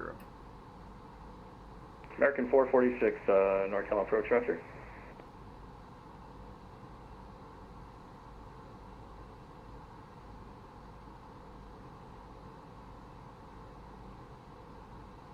Alright, so speed limit is, I think, for this arrival will be 290, so we're going to be mindful of that, right? And make sure we don't cross that, so we should be good to go. So just a real quick access seatbelt signs are on, everything looks good up here, no enunciations. Press the recall button is clear. Alright, should be good to go there. Southwest 1214, welcome to San Francisco, take the next left off the runway, and once you vacate the runway, contact San Francisco ground 121.8. One more pull from ATIS. On the ground, 121.8. Pull from ATIS. Kind of weather we're looking at here, so yeah, still pretty good there. Now we'll need to get information. Let's see, 260. Alright, so need to be in between 260 and 260 and 220 at lane. Need to be mindful of that, and should be good to go there. Set ourselves up for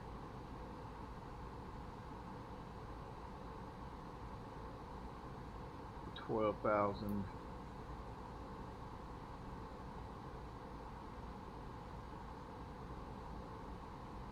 So yeah, we should be good between both of those. 280 on lane and close. Let me while we're doing that, go and ATIS.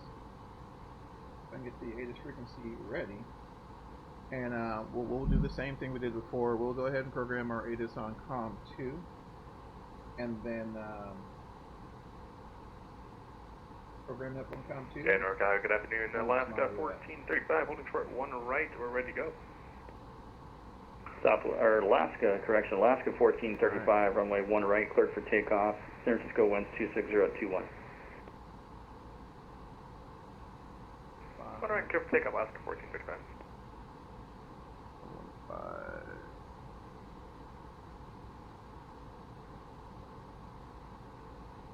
Upgrade.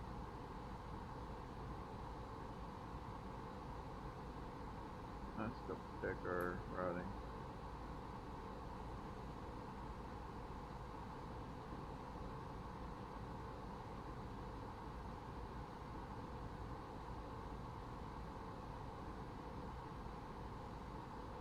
We'll go ahead and there, but we'll go ahead and turn off the monitor that just yet.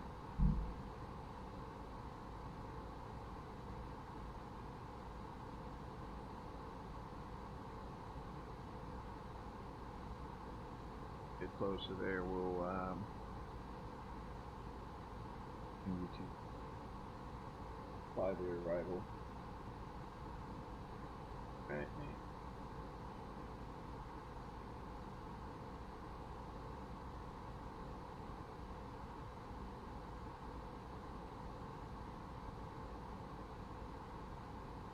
Star.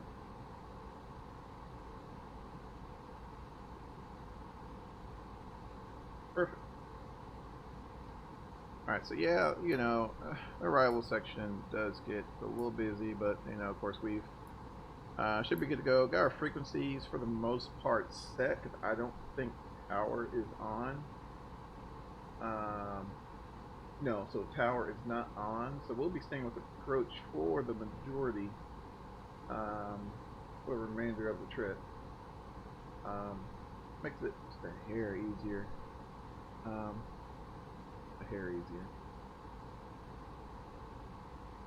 Go there, so you can kind of see here we get quite a bit of speed restrictions going on. Let's go ahead and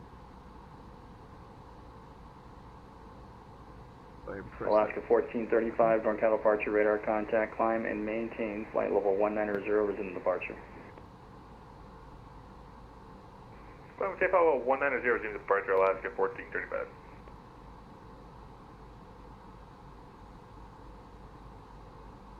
Alaska 2915 at Eddie Clear ILS, approach runway 28 left.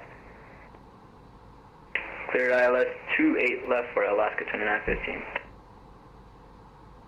Looks like they're favoring 28.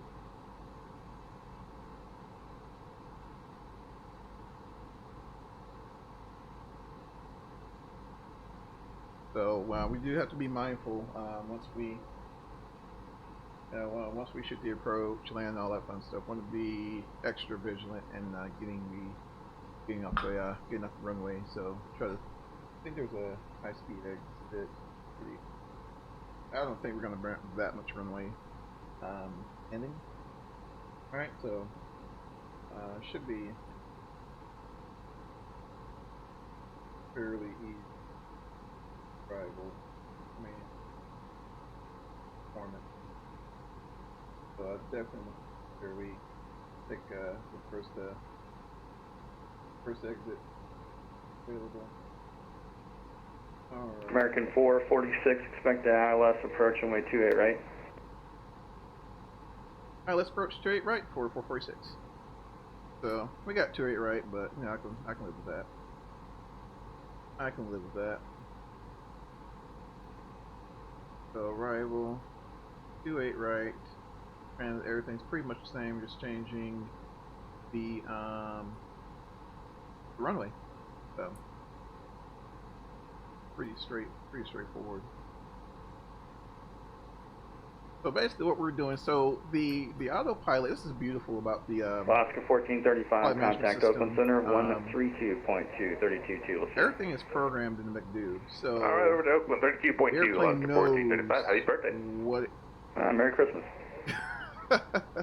The airplane knows what it can and can't do during the arrival phase. So as pilots flying, so we just have to make sure that it adheres to that. So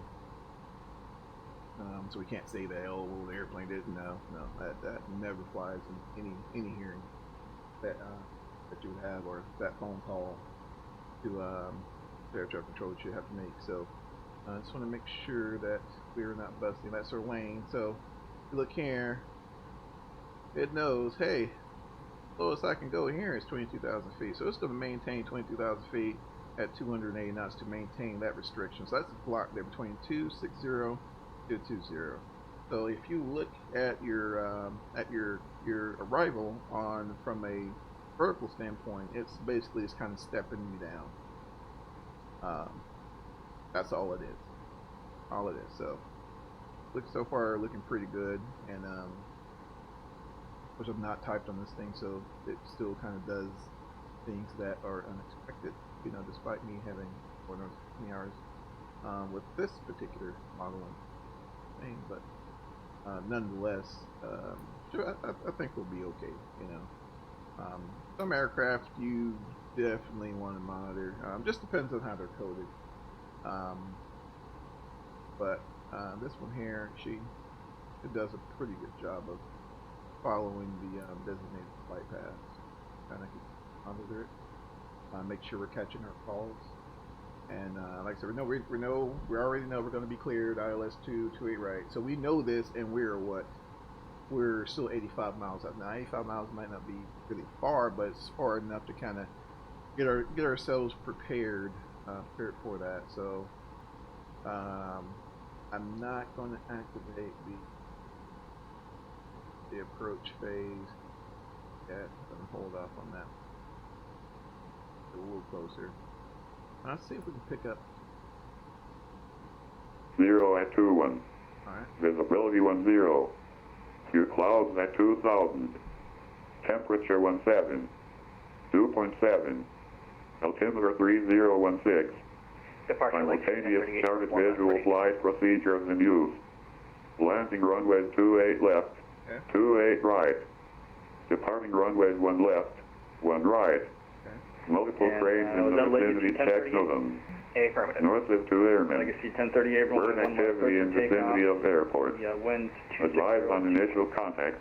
You have information Sierra. Legacy 1038, cleared to take off runway 1 left. Copy the winds, thank you.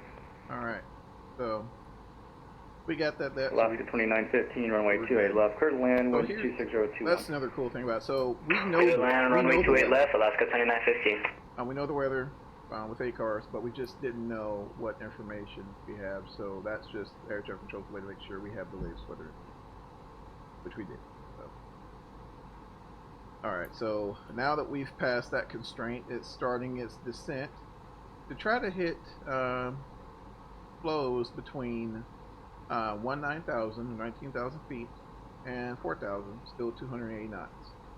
So we're going to continue to monitor that, and we can also kind of monitor speed in here and make sure we're good to go. Now if we start kind of creeping up, we might have to kick in a little bit of speed brake to slow down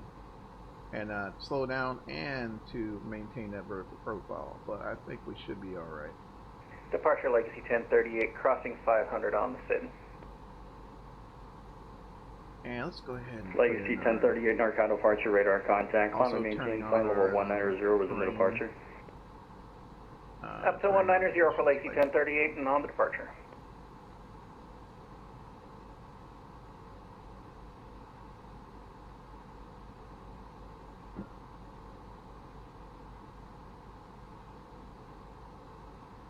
So let's see here. Highest we're looking at here is about 4,000.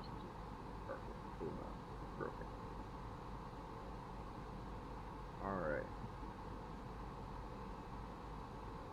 Alright, so we're at 20,000 feet. So we're good enough, then we'll be okay. Then we'll be alright. I will go ahead and set the auto brake to medium. I know it's going to heat our brakes up for no reason, but I'm going to do it anyway. Excuse me. There's another little quirk I did notice about the A321. That I mean, just especially the one with the international engine. It's just the way it taxis, things like that. You're going to heat the brakes up. So just be ready to be on the brake fan. I was even landing in New Orleans. I think I had like 20 souls on board. I was landing in New Orleans, and you know, I think it was like 2.7. I just forgot which one. It was pretty short, and landed. And I think I even had all the brakes on low and brake fan. Departure, I'm having a little bit of an issue with my FMC. Can I hit direct eBay? Legacy 1038, affirmative, clear direct eBay. Good job. Happens all the time. Happens all the time.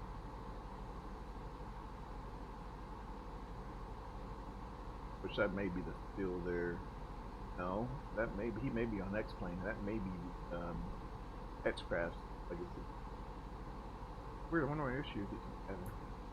All right, so we're at we're below 19,000. That's cool. So just gotta stay between 19. Alaska 2915, welcome to San Francisco, left turn off the runway, and you can contact ground 121.8. 121.8 for Alaska 2915. Have a good day. You too.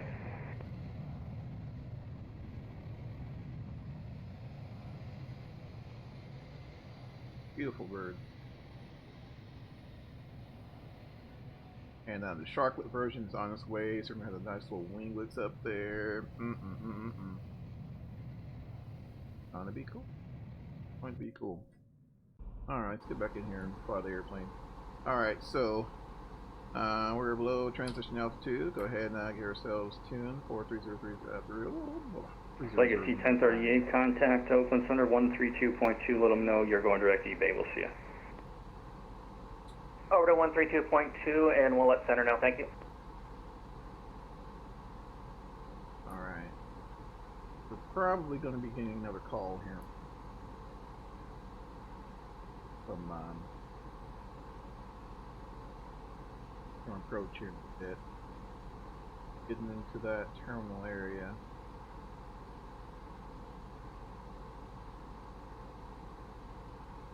Now once we get about 10,000 feet, that's when I'll go ahead and activate the approach phase, and that basically gets the airplane, electronics, you have to make do all that fun stuff, ready for the approach. It'll tune your ILS and all that fun stuff, so just,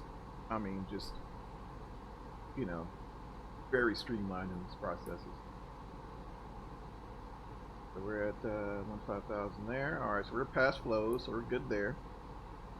Alright, so now we got CDs, or CDS, or whatever, between 12,000 and 10,000. American 446 at RT, clear ILS approach runway 28 right. Clear ILS approach 28 right, 446. Alright, so we are cleared the ILS approach. Just what we want to hear. So we know we're going to be clear at 28 right. We got that tuned up. We got ATIS information, should be good to go. Almost there. Yes, sir. We are almost there. Almost there. So we got everything tuned up there. So we're just going to continue to monitor the airplane, see what it does. So it's trying to conform to the speed restriction. That's why we picked that nose up. So pitch plus power equals performance. So we're going to use our pitch to control the airspeed. So we're going to bleed down there at about 240. Now I'm going to help it out. Probably didn't have to, but I'm going to do it anyway. I'm going to help it out. I'm going to add a little, just a dash of speed brake.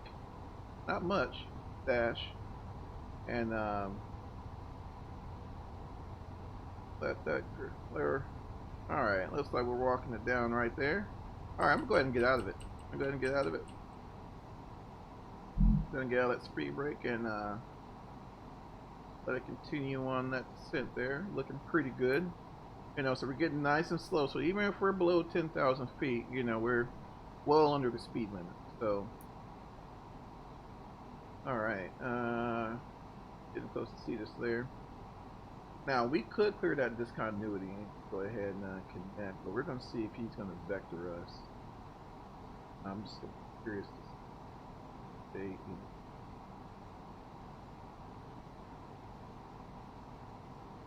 Alright, no, 1,000. I'm picking up a little speed there. American 446, contact Oakland Center 132.2, and he knows that you've been cleared for the ILS 28, right? 32.2 for 446, thanks for every day. Yeah. Alright, let's get this guy kind of unexpected. Alright, but no worries, no worries. I think we're going back, we're going back to Oakland, right? So that's our buddy. Let's go back over to Howard. Attention all aircraft, NorCal approach is closed for common traffic advisory, monitor Oakland Center frequency 132.2. NorCal out. Alright, let's see. Let's make sure Oakland Center 132, okay. Alright. Oakland Center, American 446 with you of 11.5.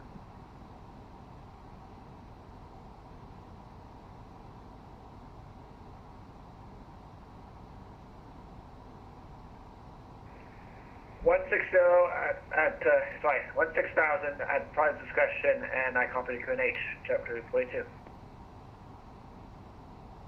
Oakland Center, American 446 is with you out of 11,000. American 446, roger, at Archie, cleared ILS, runway 28 right approach. Cleared ILS, 28 right, 446.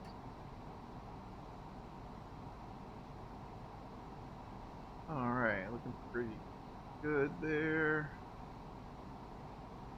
Getting just a hair slow, but not. I got turned around there, getting common frequencies lined out there. United 816, you're going to be number 2 for 28 right. You're going to be following an American Airbus. Roger.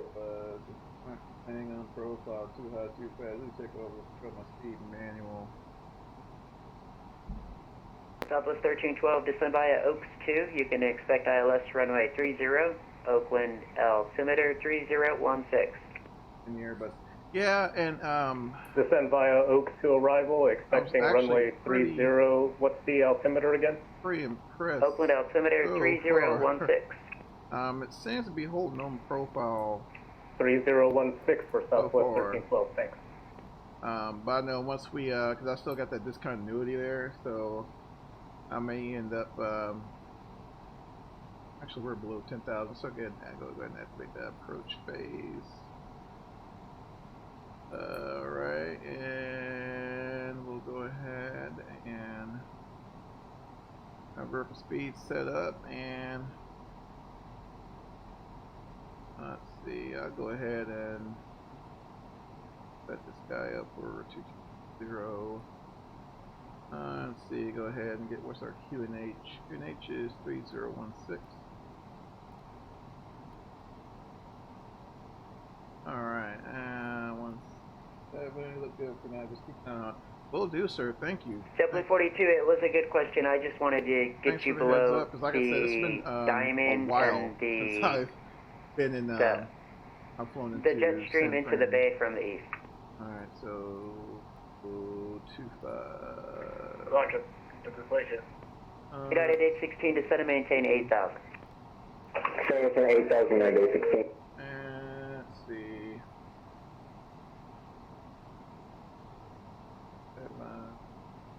You want to tell me the same thing? Oh, for sure. For sure. Alright, so should be good on speed. I think that last United 816 San Francisco Airport is 2 to 3 o'clock, 90 miles. Report airport in sight. We will report to United 816. I'm going to clear that discontinuity, guys. I'm going to clear it.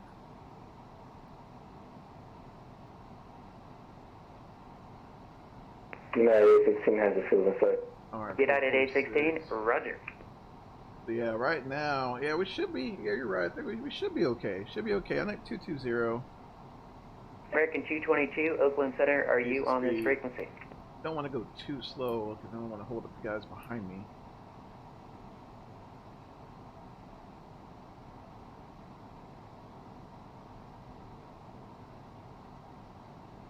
But ATC hadn't said anything, so I guess we'll roll with it. Alright, so auto brake is set, speed brake set. Alright, we are below that speed restriction there. So go ahead and get rid of that rain. Alright, looking pretty good so far. JetBlue 42, expect vectors ILS, runway 16 right approach. Alright, at 3,000, so it should be right at 3,000 at JetBlue 42. So he said direct sequence, so it should be, I think we'll be alright. You're right.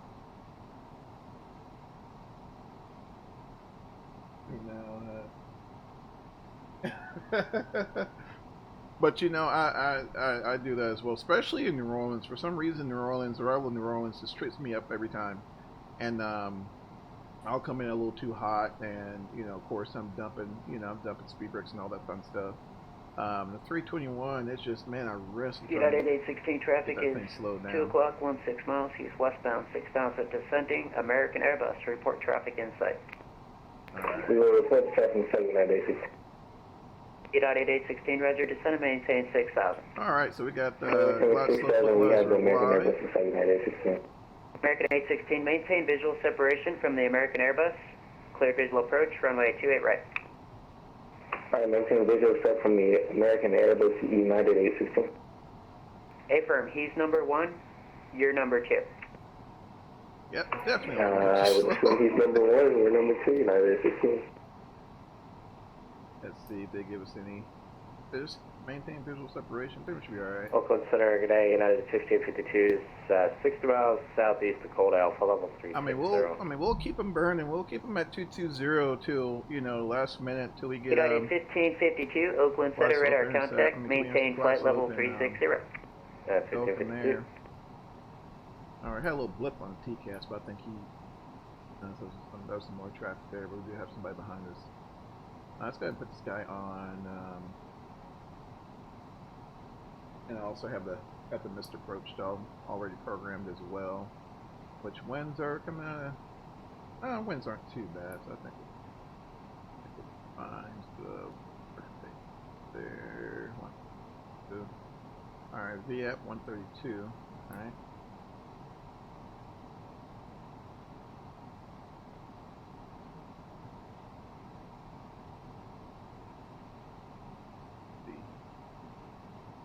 No, I'm going to be that guy. You're going to go ahead and drop her to about 2. Go ahead and say, let's see, 190. 190, I'm going, and let's go and dump a little flaps there. We're going to do flaps 1. Flaps 1 there, just to kind of help us on that, just to kind of help us control that velocity. Alright, we're almost hitting 3,000. I'm going to go ahead and arm on the approach mode. And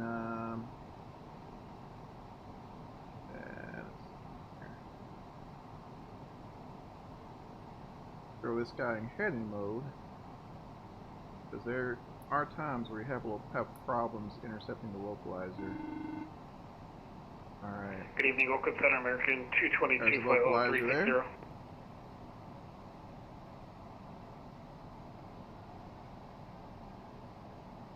American 222, Oakland Center, squawk 4276. Glass slope is alive. 4276, American 222. Intercepted, and told you. Exactly. American 446, wind 270 at 17, runway 28 right, clear to land. Very right, clear to land, 446. Alright, let's go ahead now. Let's go start walking the speed down. Yeah, you weren't kidding, but that thing, it comes up on you. It comes up on you. I'm going to call flaps 2. Oakland Center, flaps 2 right there. You have, sorry, FedEx 465 about to hold short of 19 right, continuing to 28 right. Roger. I'll try. Oakland Center, November 545 Romeo, 15 miles south of the Papa Romeo Bravo VOR. Alright, get my cuddles together.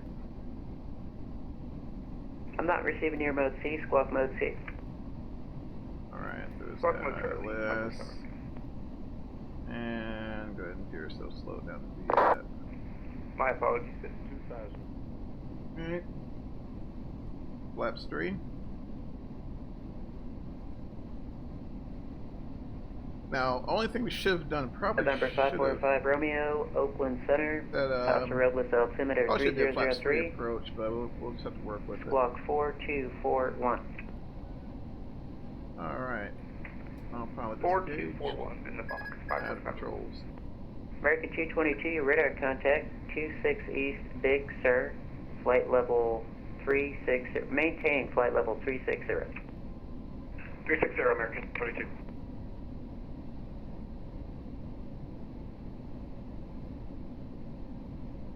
FedEx 465 holding 19 right at Charlie, ready to cross.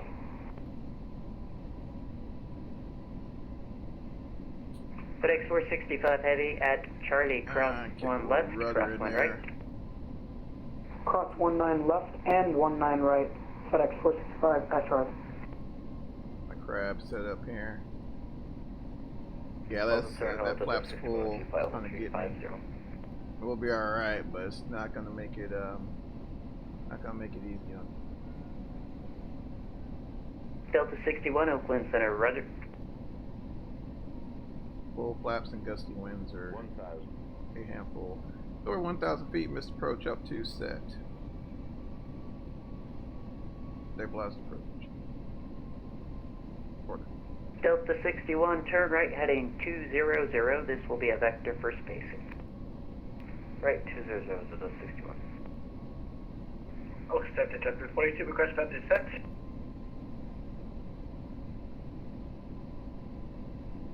JetBlue 42, descend and maintain 12,000. 12,000, chapter 42.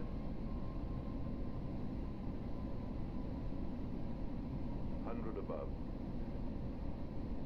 JetBlue 42, after the Mustang VOR, fly heading 350. These will be vectors ILS Yankee 16 right approach. Can we get Zulu for chapter 42? JetBlue 42, you got it. Vectors ILS Zulu 16 right approach. Roger. Oh, these IEs are so sluggish. For the vectors for the ILS Zulu on a 16 right. JetBlue 42, after the Mustang VOR, fly heading 350.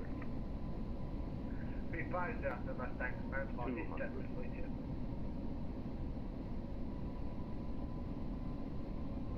Alright, keep that crab in. 100. 50. November 545 Romeo, radar contact, south half roadless, We're out of it. Are you VFR? Crab out, we'll aileron on, and hold it up, hold it up, hold it up, there we go. Alright, I'm in reverses. Affirm.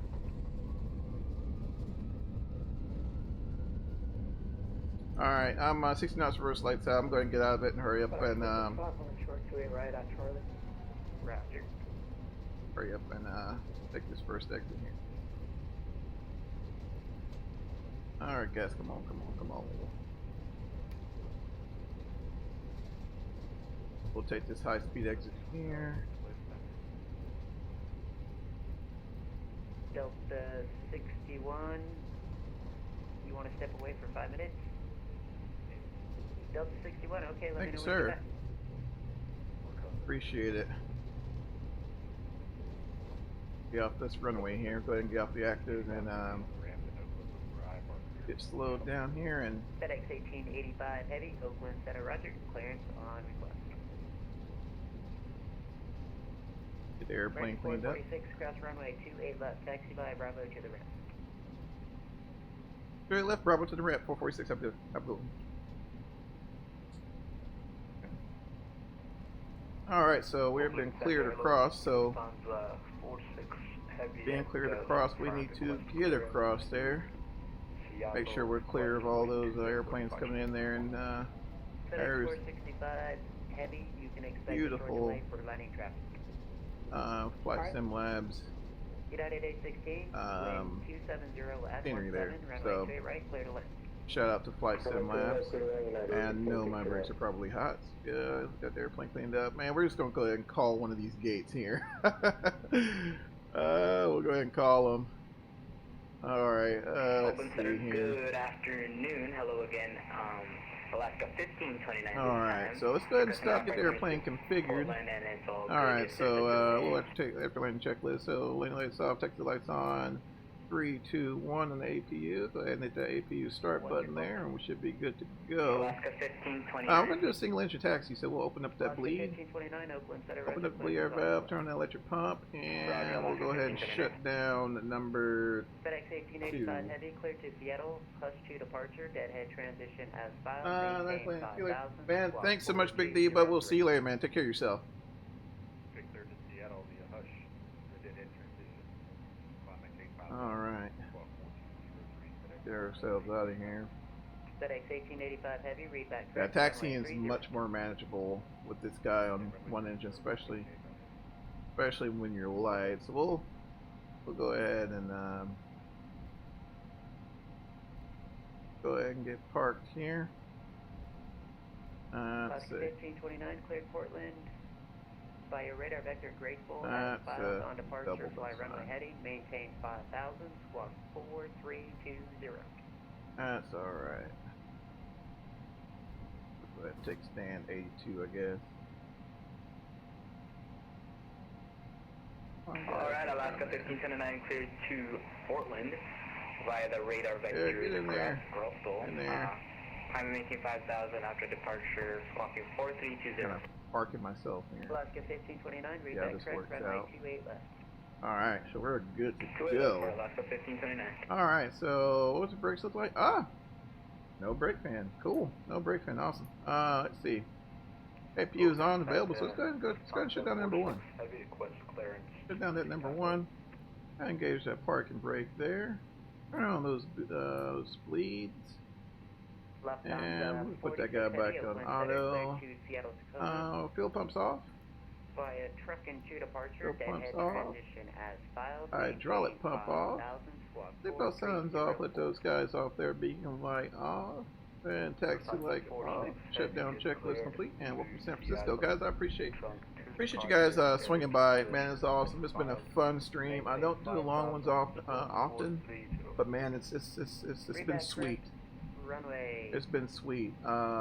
Once again, shout out to all the controllers on VATSIM, taking their time out there Sunday to help us out, and definitely a shout out to you guys as well for checking in. But we're gonna get parked here, and I'm gonna get my stuff and call it a day. Get some food. So hope you guys do the same, and you guys have an awesome rest of your Sunday.